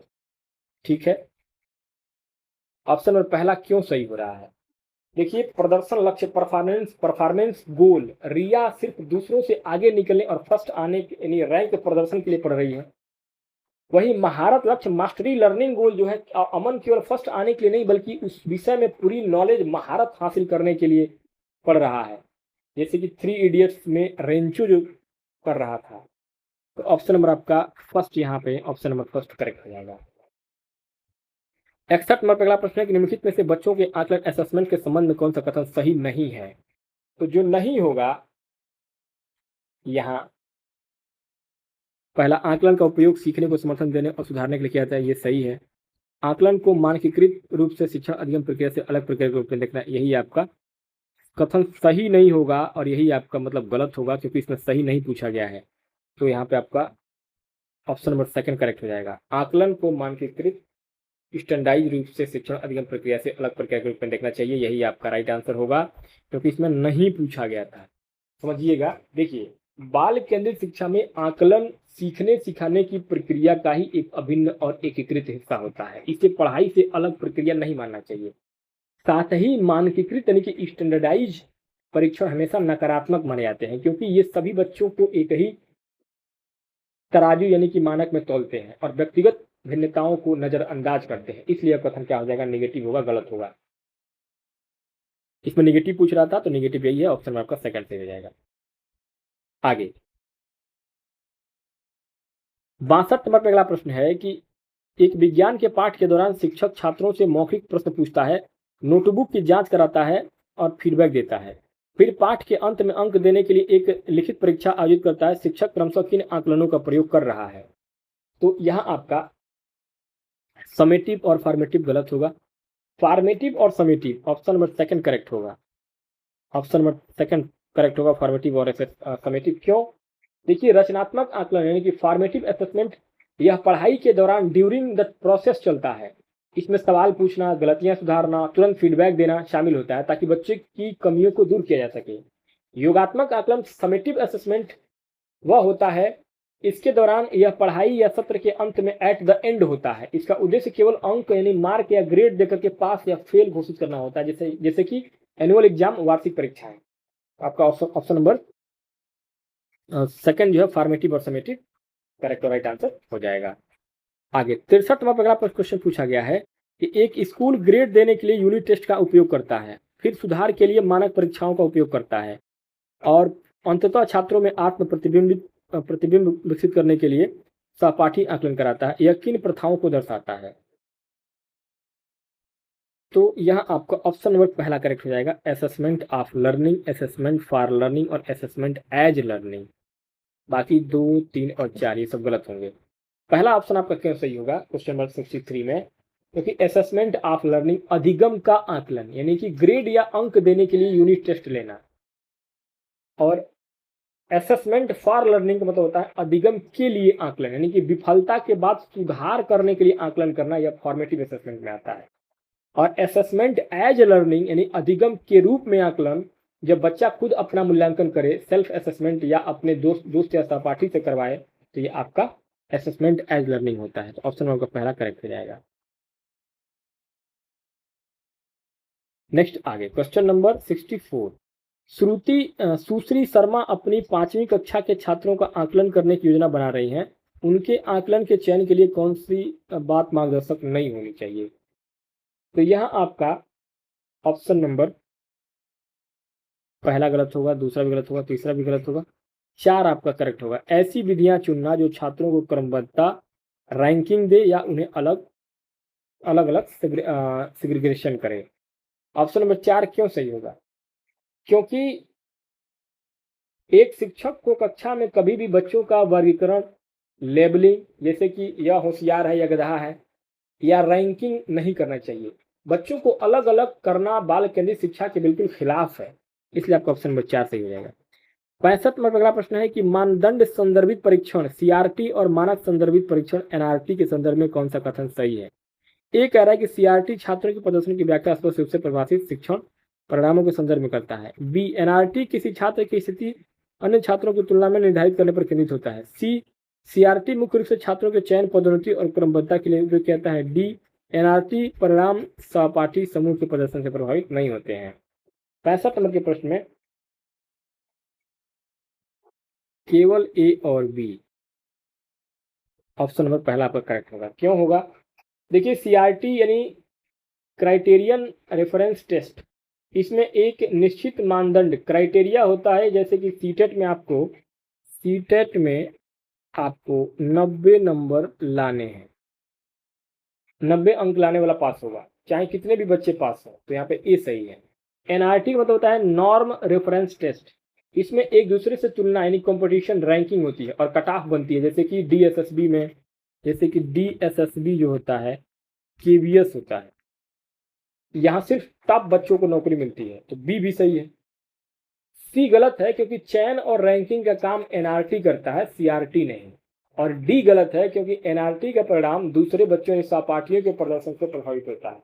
अगर सब होशियार हैं तो कट ऑफ हाई जाएगी, इसलिए आपका ऑप्शन नंबर पहला केवल ए और बी करेक्ट हो जाएगा। 66 पर अगला प्रश्न है कि सतत और व्यापक मूल्यांकन सीसीई के संदर्भ में निम्नलिखित कथनों पर विचार करिए, कौन सा कथन गलत है? यह 66 नंबर के प्रश्न में आपका राइट आंसर क्या हो जाएगा? ऑप्शन नंबर 3, यह बच्चों के आवधिक परीक्षण और क्रमबद्धता पर जोर देता है। क्यों जोर देता है? ऑप्शन नंबर 3 क्यों सही होगा?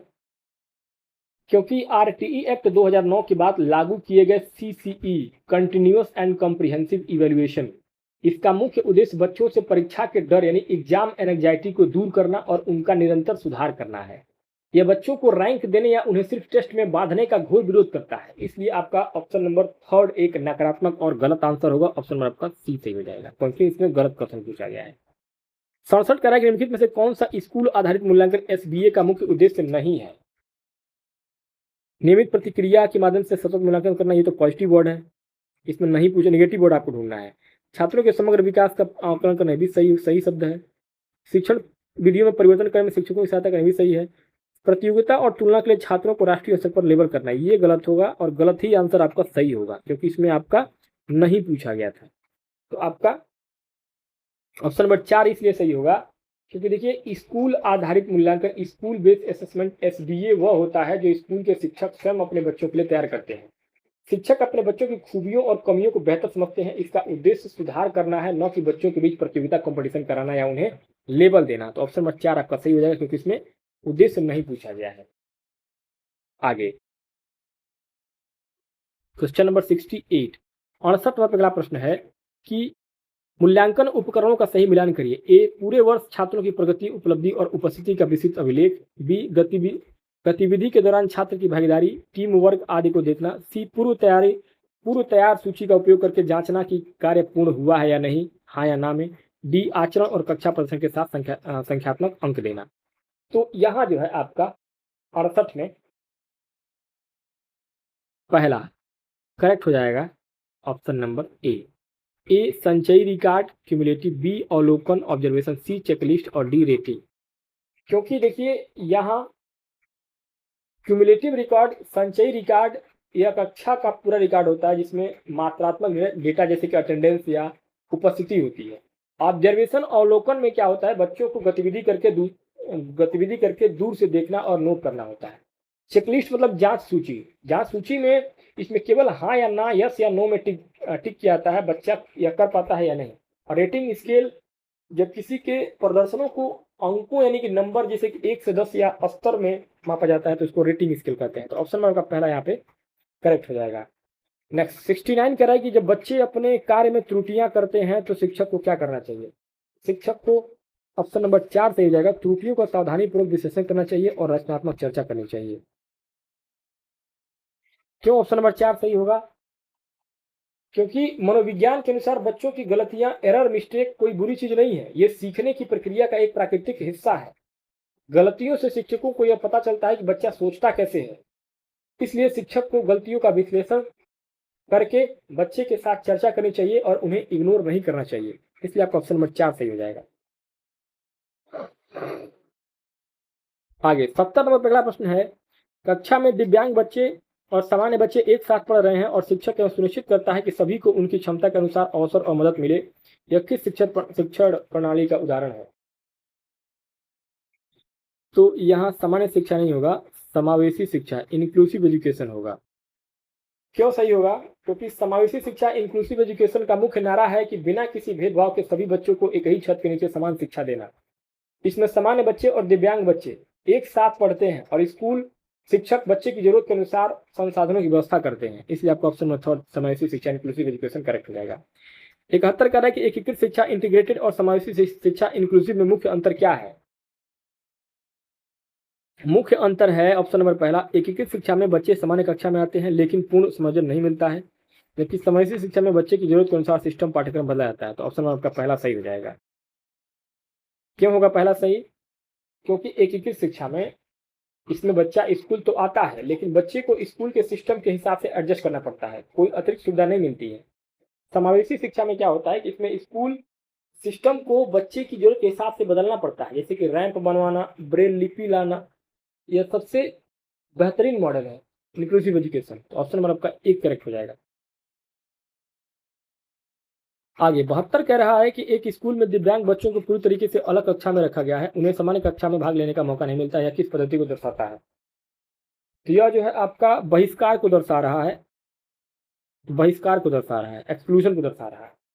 क्योंकि जब किसी बच्चे को उसकी कमी या दिव्यांगता के कारण बाकियों से बिल्कुल अलग थलग कर दिया जाएगा तो वह मेन स्ट्रीम से हटा दिया जाएगा। इसे एक्सक्लूजन यानी कि बहिष्कार, पृथक्करण कहते हैं और यह शिक्षा का सबसे नकारात्मक रूप है जिसे पूरी तरीके से खत्म किया जाना चाहिए। इसलिए आपका ऑप्शन नंबर 3 यहाँ पे करेक्ट हो जाएगा। 73 में अगला प्रश्न है कि अभिकथन ए कह रहा है कि एक समावेशी कक्षा विभेदित शिक्षण, डिफरेंशिएटेड इंस्ट्रक्शन प्रदान नहीं करती है। कारण है कि समावेशन समान अवसरों पर जोर देता है, इसलिए सभी छात्रों के लिए शिक्षण रणनीतियां समान होनी चाहिए। 73 नंबर के इस प्रश्न में ए और आर दोनों सही है, नहीं गलत होगा, ये भी गलत होगा। ए और आर दोनों कथन गलत है, दोनों कथन और कारण दोनों गलत हैं। कैसे गलत है? देखिए, समावेशी कक्षा में विभेदी शिक्षण, डिफरेंशिएटेड इंस्ट्रक्शन सबसे जरूरी होता है, क्योंकि हर बच्चे की क्षमता और जरूरत अलग अलग होती है। कोई देख नहीं सकता है, कोई सुन नहीं सकता है, कोई चल नहीं सकता है, इसलिए टीचर को पढ़ाने के लिए अलग अलग विभेदित तरीके इस्तेमाल करने पड़ते हैं और सभी बच्चों को एक ही डंडे से हाँकना, समान शिक्षण रणनीति अपनाना व्यक्तिगत विभिन्नता के खिलाफ है। इसलिए आपका कथन और कारण दोनों गलत है, इसलिए आपका ऑप्शन नंबर 4 सही हो जाएगा। 74 में अगला प्रश्न है कि स्कूल प्रशासन सोच रहा है कि सभी दिव्यांग छात्रों को अलग कक्षा में रखें ताकि सिलेबस जल्दी पूरा हो सके, इस नीति का मुख्य नकारात्मक प्रभाव क्या होगा?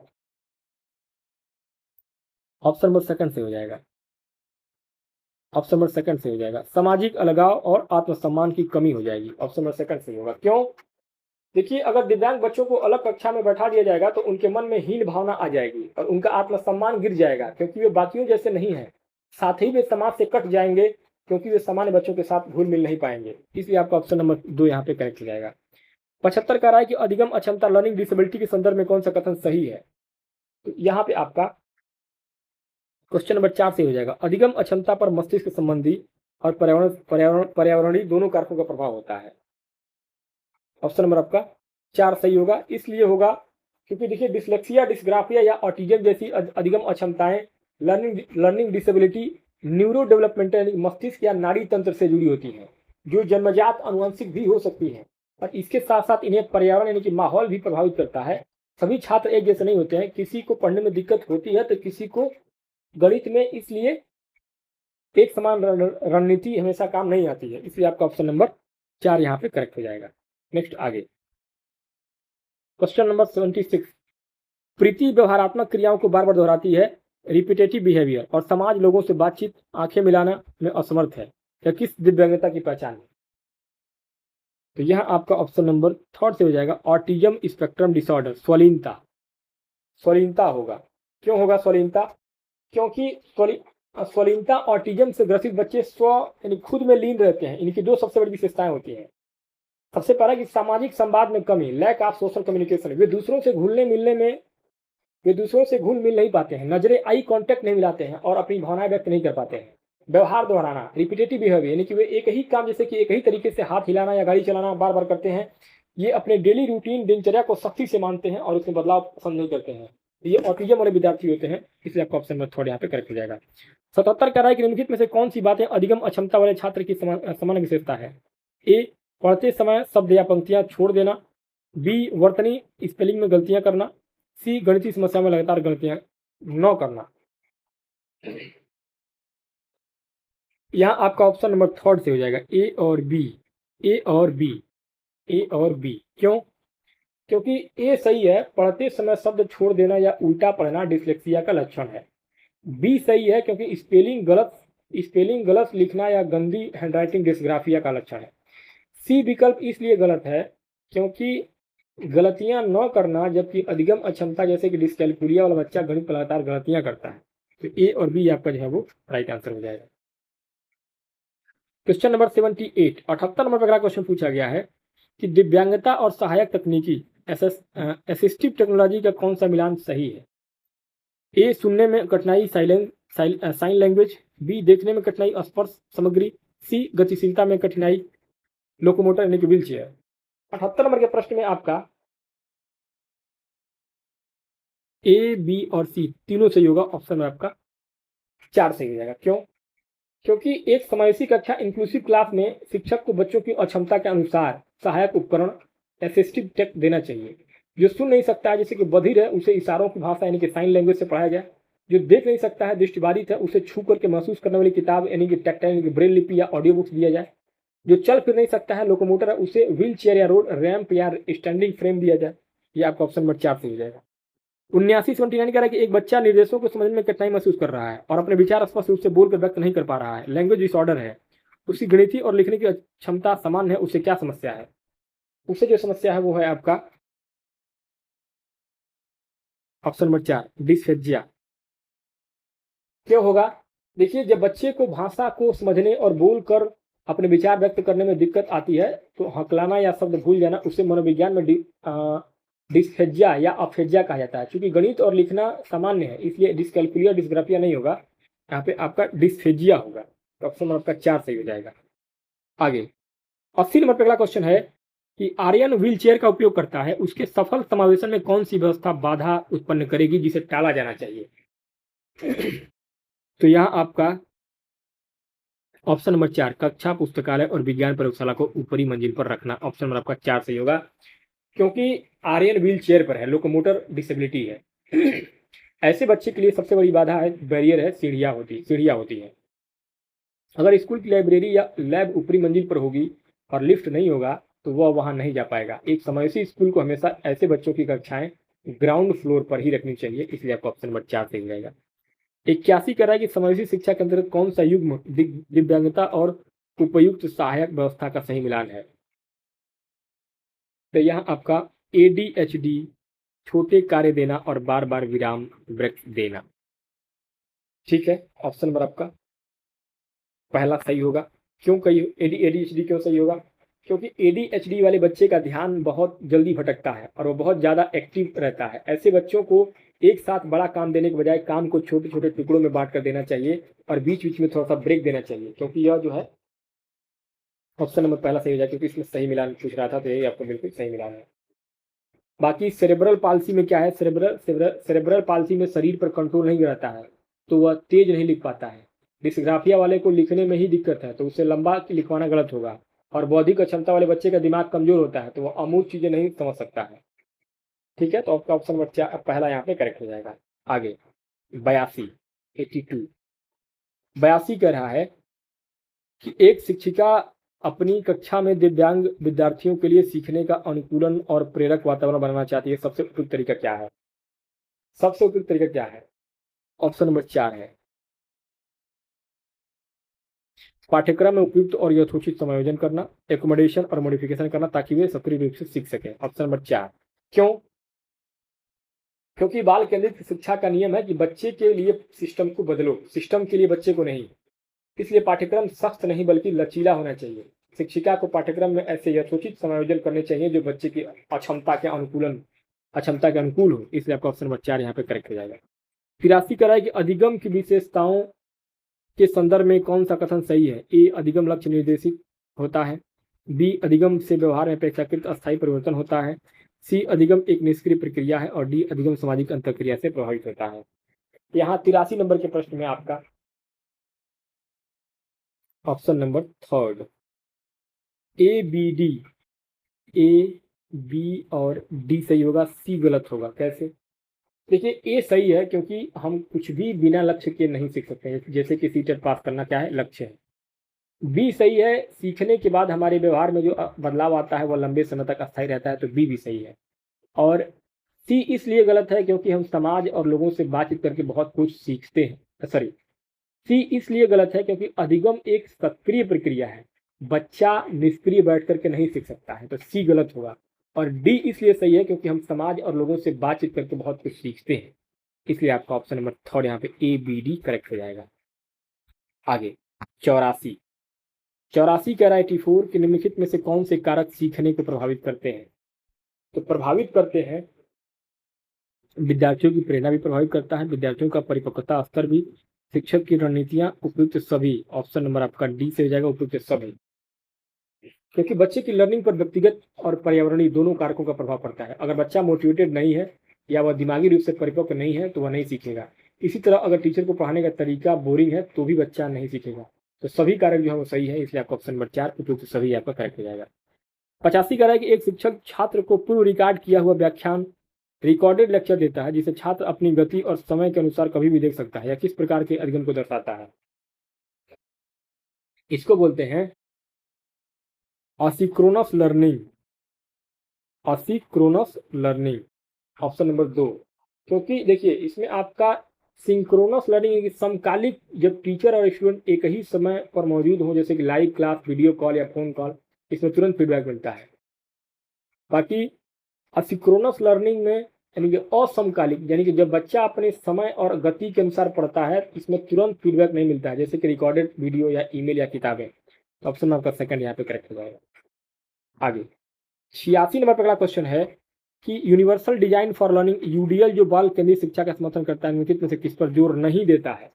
तो ये जोर नहीं देता है सेकंड ऑप्शन पर, शिक्षार्थियों को उनकी क्षमताओं के आधार पर वर्गीकृत करना और लेबल देना। बाकी ये इस पर जोर देता है, इस पर भी जोर देता है, इस पर लेकिन इस पर जोर नहीं देता है। तो ऑप्शन इस नहीं देता है, ऑप्शन नंबर आपका सेकंड सही हो जाएगा। क्यों? क्योंकि UDL universal design for learning एक ऐसा ढांचा है जो यह सुनिश्चित करता है कि पाठ्यक्रम सभी बच्चों, जैसे चाहे वो कैसे भी हो, उनकी पहुंच में हो। और ये बच्चों को कई तरीके से पढ़ाने, जैसे कि ऑडियो विजुअल पर जोर देता है, लेकिन ये बच्चों को लेबल यानी गधा, होशियार, अंधा, बहरा देने या उनका वर्गीकरण करने के सख्त खिलाफ होता है। इसलिए आपका ऑप्शन नंबर सेकंड करेक्ट हो जाएगा। 87 कह रहा है कि एक छात्र चार्ट, चित्र, डायग्राम देख करके विषय को जल्दी समझ लेता है, जबकि लंबी मौखिक व्याख्या में उसे कठिनाई होती है। यह छात्र किस अधिगम शैली को दर्शाता है? तो यह दर्शाता है दृश्य अधिगम शैली, विजुअल टीचिंग मेथड। क्योंकि हर बच्चे की लर्निंग स्टाइल अलग होती है। जो सुनकर ऑडियो लेक्चर जल्दी सीखता है वो ऑडिटोरी लर्नर होता है। जो चार्ट, इमेज, वीडियो या बोर्ड पर देखकर सीखता है वो विजुअल लर्नर होता है। जो अपने हाथों से काम करके प्रैक्टिकल करके सीखता है वो काइनेस्टिक लर्नर होता है। तो यहाँ दृश्य अधिगम शैली विजुअल आपका करेक्ट हो जाएगा। आगे 88 कह रहा है अभिकथन एक, प्रेरणा मोटिवेशन विद्यार्थियों के अधिगम को बढ़ाने में महत्वपूर्ण भूमिका निभाती है, क्योंकि प्रेरित शिक्षार्थी अधिक अधिक ज्ञान अधिक ध्यान और सहभागिता दिखाते हैं। कारण है कि प्रेरणा शिक्षार्थियों की रुचि और प्रयास को बढ़ाती है, जिससे वे सक्रिय रूप से जुड़ते हैं और स्वयं निगरानी कर पाते हैं। तो यहाँ आपका 88 नंबर के प्रश्न में ऑप्शन नंबर पहला करेक्ट होगा। ए और आर दोनों सही है और आर ए की बिल्कुल सही व्याख्या कर रहा है। पहला विकल्प क्यों सही होगा? क्योंकि स्किनर ने कहा था कि प्रेरणा सीखने का सर्वोत्तम राजमार्ग है। एक मोटिवेटेड बच्चा बिना कहे पढ़ाई में ध्यान लगाता है और कक्षा में हिस्सा लेता है, तो ये सही है। ऐसा इसलिए होता है क्योंकि मोटिवेशन से बच्चों के अंदर उस विषय को जानने की रुचि, इंटरेस्ट पैदा हो जाती है और वह अपने प्रयास, एफर्ट को बढ़ा देता है। तो आर सही है और आर ए का सटीक कारण भी है, व्याख्या भी है। ऑप्शन नंबर पहला सही हो जाएगा। 89 89 करेगी। एक शिक्षक देखता है कि केवल व्याख्यान सुनने की बजाय जब विद्यार्थी प्रयोग, समूह चर्चा और हाथों से कार्य करने में सक्रिय भाग लेता है तो वे अवधारणाओं को बेहतर ढंग से समझते हैं। यह अधिगम के किस सिद्धांत को दर्शाता है? तो यह आपका सेकंड ऑप्शन से हो जाएगा। सक्रिय सहभागिता, एक्टिव पार्टिसिपेशन और प्रत्यक्ष अनुभव से अधिक प्रभावी होता है। अनुभव से अधिगम अधिक प्रभावी होता है। बाकी पहला, तीसरा और चौथा गलत होगा। ऑप्शन नंबर सेकंड आपका सही होगा। क्यों सही होगा? क्योंकि यह रचनावाद, कंस्ट्रक्टिविज्म का मूल मंत्र है। जॉन डीवी प्रगतिशील शिक्षा के जनक माने जाते हैं और उन्होंने लर्निंग बाय डूइंग, करके सीखना पर जोर दिया था। बच्चा जब खुद प्रयोग करता है, प्रत्यक्ष अनुभव और चर्चा में भाग लेता है, सक्रिय सहभागिता करता है, तो वह रटने यानी कि लेक्चर की तुलना में बहुत बेहतर और अस्थायी रूप से सीखता है। इसलिए आपका ऑप्शन नंबर सेकंड यहाँ पे करेक्ट हो जाएगा। आगे 90 नंबर पे अगला प्रश्न है आपका कि अभिकथन ए करा है कि शिक्षक को कक्षा में सार्थक अधिगम, मीनिंगफुल लर्निंग के लिए बच्चों से प्रश्न पूछने और सहपाठियों से चर्चा को प्रोत्साहित करने पर ध्यान देना चाहिए। कारण आर करा है कि बाल केंद्रित शिक्षा शास्त्र छात्र को विचार व्यक्त करने के अवसर देता है और सक्रिय भागीदारी सुनिश्चित करता है। 90 नंबर के प्रश्न में आपका यहाँ ऑप्शन नंबर पहला करेक्ट होगा। ए और आर दोनों सही है और आर ए की सही व्याख्या करता है। बाकी आपका 2, 3 और 4 गलत होगा। ऑप्शन नंबर पहला क्यों सही होगा? इसके पीछे लॉजिक ये है, तर्क ये है कि सार्थक अधिगम, मीनिंगफुल लर्निंग रटने से अलग है। इसमें बच्चा कॉन्सेप्ट को समझता है। इसके लिए जरूरी है कि वह कक्षा में सवाल पूछे और दोस्तों के साथ चर्चा करे। तो आपका कथन ये जो है बिल्कुल सत्य है। इसका कारण यह है कि आधुनिक बाल केंद्रित शिक्षा प्रणाली को डरने के बजाय अपनी बात कहने, अभिव्यक्ति और क्लास में एक्टिव रहने के अवसर प्रदान करती है। तो आर ए दोनों सही है और ए बिल्कुल आर जो है बिल्कुल ए की सही व्याख्या कर रहा है। आपका ऑप्शन नंबर पहला करेक्ट हो जाएगा। 91 कह रहा है कि निम्नलिखित में से कौन बाल केंद्रित शिक्षण अधिगम, चाइल्ड सेंटर लर्निंग को बढ़ावा नहीं देता है? तो यहाँ आपका ऑप्शन नंबर 4, रट्टा सीखने का उपयोग करना और छात्र को निष्क्रिय ज्ञान ग्रहणकर्ता के रूप में देखना, क्योंकि इसमें बढ़ावा नहीं देता पूछा गया है, निगेटिव पूछा गया है।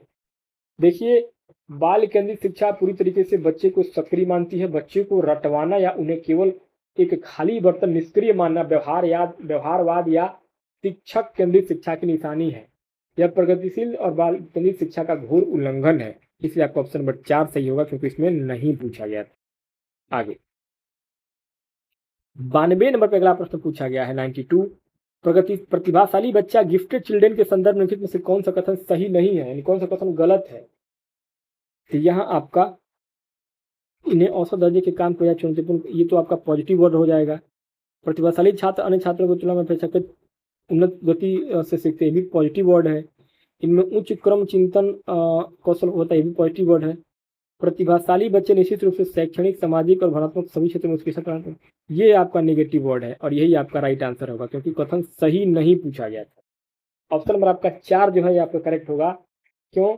क्योंकि देखिए, प्रतिभाशाली बच्चे जो होते हैं जिनका IQ 140 प्लस होता है, उन बच्चों का दिमाग बहुत तेज होता है और वे चुनौतीपूर्ण काम पसंद करते हैं, तेजी से सीखते हैं और उनमें HOTS होता है। गलत कथन है लेकिन यह जरूरी नहीं है कि जो पढ़ाई में बहुत तेज हो वह सामाजिक और भावनात्मक रूप से भी बहुत मजबूत हो। कई बार बहुत होशियार बच्चे डिप्रेशन या अत्यधिक तनाव का शिकार हो जाते हैं। जैसे कि थ्री इडियट्स के जॉय का उदाहरण दिया था, जिसने लास्ट में जाकर क्या कर लिया था, आत्महत्या कर लिया था। इसलिए आपका ऑप्शन नंबर 4 यहाँ पे करेक्ट हो जाएगा। आगे 93 कह रहा था कि अभिकथन ए, शिक्षकों को बच्चों को प्रयोग करने के बहुत सारे अवसर देने चाहिए और प्रमाण का तार्किक और सुनियोजित तरीके से मूल्यांकन करना चाहिए। बच्चों की भ्रांतियों को प्रमाणिक साक्ष्यों के माध्यम से दूर करने का प्रयास करना चाहिए। 93 यहाँ आपका बिल्कुल सही बात है। ए और आर दोनों सही है और आर ए की बिल्कुल सही व्याख्या कर रहा है। ऑप्शन नंबर पहला आपका करेक्ट होगा। कैसे करेक्ट होगा? क्योंकि बच्चे स्कूल में कई गलत अवधारणाएं या भ्रांतियां लेकर जाते हैं, जैसे कि शक्तिमान की तरह गोल गोल गोल घूम करके उड़ा जा सकता है। इन भ्रांतियों को दूर करने के लिए टीचर को बच्चों को वैज्ञानिक प्रयोग, एक्सपेरिमेंट और प्रमाणिक सबूत, ऑथेंटिक एविडेंस देने चाहिए। दोनों कथन सही है और एक ही दिशा में बात कर रहे हैं, इसलिए आपका ऑप्शन नंबर पहला करेक्ट हो जाएगा। आगे 94 कह रहा है कि प्रगतिशील शिक्षा, प्रोग्रेसिव एजुकेशन की कक्षा में निम्नलिखित में से कौन सा कथन के सिद्धांतों को सबसे अच्छी तरीके से दर्शाता है? तो 94 में आपका 4 सही होगा। अधिगम, प्रत्यक्ष अनुभव, डायरेक्ट एक्सपीरियंस, चर्चा और सक्रिय भागीदारी के माध्यम से। बाकी 1, 2 और 3 ये गलत होंगे। क्यों गलत होगा? क्यों 4 सही होगा? देखिए, जॉन डीवी की प्रगतिशील शिक्षा, प्रोग्रेसिव एजुकेशन रटने या दंड पुरस्कार का विरोध करती है। इसके अनुसार बच्चे सबसे अच्छा तब सीखते हैं जब वे खुद चीजों को छू करके, देख करके, प्रत्यक्ष अनुभव करके सीखते हैं, ग्रुप में चर्चा करते हैं और खुद शामिल होकर के सीखते हैं। यहाँ आपका ऑप्शन नंबर 4 जो है करेक्ट हो जाएगा। 95 कह रहा है कि निम्नलिखित में से कौन सा कथन प्रगतिशील शिक्षा में शिक्षक की भूमिका को सबसे अच्छे तरीके से दर्शाता है? तो यहाँ आपका ऑप्शन नंबर 4 करेक्ट होगा। शिक्षक एक सहायक, सुविधादाता, फैसिलिटेटर के रूप में कार्य करता है और छात्रों को मार्गदर्शन और सपोर्ट देता है। बाकी 3, 2 और 1 गलत होगा। 4 सही होगा, परंतु क्यों सही होगा, लॉजिक क्या है इसके पीछे सही होने का कारण क्या है? तो कारण यह है कि एनसीएफ 2005 और प्रगतिशील शिक्षा के अनुसार आज का शिक्षक कोई ज्ञान का भंडार या डिक्टेटर नहीं है। बच्चों को सिर्फ लेक्चर दे। शिक्षक की भूमिका केवल एक सुविधादाता की होती है, जो बच्चे का ज्ञान का निर्माण खुद करने के लिए माहौल और मदद प्रदान कर सके। केवल फैसिलिटेटर है शिक्षक आज के समय में।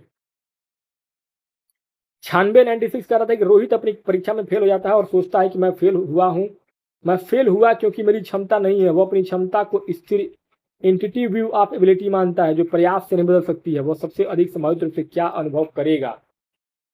तो यहाँ जो है आपका ऑप्शन नंबर पहला करेक्ट होगा। सीखी हुई असहायता, लर्न हेल्पलेसनेस, ऑप्शन नंबर पहला करेक्ट होगा। क्यों? देखिए, जब कोई व्यक्ति बार बार फेल होने पर यह मान ले कि मुझमें तो दिमाग ही नहीं है और मैं चाहे जितनी भी कोशिश कर लूं कभी पास नहीं हो सकता, तो क्षमता को स्थिर मान लेना, तो मनोविज्ञान में इस अवस्था को लर्न हेल्पनेस, अधिगम जनित असहायता, सीखी हुई बेबसी कहा जाता है। व्यक्ति प्रयास करना ही छोड़ देता है, इसलिए आपका ऑप्शन में पहला यहाँ पे करेक्ट हो जाएगा। आगे 97 का रहा था कि एक शिक्षक ने देखा कि बच्चे सबसे अच्छा तब सीखते हैं जब वे सहपाठियों के साथ बातचीत करते हैं, खोजबीन करते हैं और पाठ को दैनिक जीवन से जोड़ते हैं। सामाजिक रचनावाद, सोशियो कंस्ट्रक्टिव दृष्टिकोण से कौन सा कथन सही है? तो यहाँ 97 में बच्चे अनुभव के माध्यम से धीरे धीरे बदलते हैं, नहीं। व्यवहार पूरी तरीके से प्रारंभिक अनुभव द्वारा निर्धारित होता है, बिल्कुल गलत है। बच्चे जन्मजात निर्दोष होते हैं, गलत है। ऑप्शन नंबर 4 सही होगा। बच्चे सक्रिय अधिगमकर्ता, एक्टिव लर्नर होते हैं, जो सामाजिक इंटरेक्शन के माध्यम से ज्ञान का निर्माण करते हैं। ऑप्शन नंबर 4 सही होगा। क्यों? इसके पीछे लॉजिक ये है कि वाइगोत्स्की के सामाजिक रचनावाद का मूल आधार ही यही है कि बच्चे निष्क्रिय नहीं होते हैं, वे सक्रिय, एक्टिव रूप से अपने दोस्तों, शिक्षकों और समाज के साथ बातचीत, सोशल इंटरेक्शन करके खुद ज्ञान का निर्माण करते हैं। इसलिए आपका ऑप्शन नंबर 4 यहाँ पे करेक्ट हो जाएगा। नेक्स्ट आगे क्वेश्चन नंबर 98, 98 नंबर पे प्रश्न होगा आपका।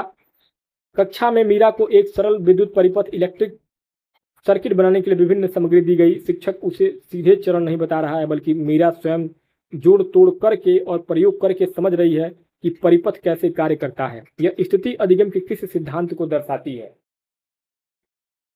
तो यहाँ आपका रचनावाद, विचारों का अन्वेषण, बिल्कुल करेक्ट आंसर होगा। Constructivism, exploration of idea. बार बार दिए गए निर्देशों और अभ्यास का पालन करना गलत होगा। शिक्षक द्वारा दी गई जानकारी को देखकर और याद करके सीखना यह भी गलत है। बिना परिणामों पर विचार किए केवल प्रयास और त्रुटि से सीखना यह भी गलत होगा। ऑप्शन नंबर पहला आपका रचनावाद और विचारों का अन्वेषण करेक्ट होगा। बट क्यों करेक्ट होगा? लॉजिक क्या है, रीजन क्या है, तर्क क्या है इसके पीछे सही होने का? तो इसके पीछे कारण ये है कि इस उदाहरण में शिक्षक ने मीरा को उत्तर नहीं रटवाया, बल्कि उसे खुद प्रयोग एक्सपेरिमेंट करने को, चीजों को जोड़ने तोड़ने और खोजबीन एक्सप्लोरेशन करने की आजादी दी। जब बच्चा खुद अपने हाथों से काम करके हैंड्स ऑन एक्टिविटी किसी नए कॉन्सेप्ट को समझता है, तो इसे ही रचनावाद कंस्ट्रक्टिविज्म कहते हैं। इसलिए आपका ऑप्शन नंबर पहला यहाँ पे रचनावाद विचारों का अन्वेषण करेक्ट और राइट आंसर हो जाएगा। तो दोस्तों, इस प्रकार से इस वीडियो में टोटल हम लोगों ने 98 क्वेश्चन को सॉल्व किया है, जो आपका सीटेट के इतिहास में अब तक का टॉप मोस्ट 98 क्वेश्चन था। जो इसी 98 क्वेश्चन में 30 क्वेश्चन जो है आपको इस बार सितंबर में, जो आपकी परीक्षा 6 सितंबर को होने वाली है, उस परीक्षा में आपको इसी 98 में से 30 क्वेश्चन 100% मिल जाएगा। ये हमारा सीटेट का अब तक का पूरा 2011 से लेकर के 2026 तक का पूरा अनुभव का निचोड़ है। इस निचोड़ में हमने उन्हीं 98 प्रश्नों को लिया है जो आपके सीटेट को 100% पास करा ही दे। तो ऐसा वीडियो आपको पूरे यूट्यूब पे अब तक कहीं नहीं मिला होगा, मैं गारंटी के साथ कह सकता हूँ। बाकी ये वीडियो यूट्यूब के इतिहास का सबसे सर्वश्रेष्ठ बाल विकास मनोविज्ञान का वीडियो होगा।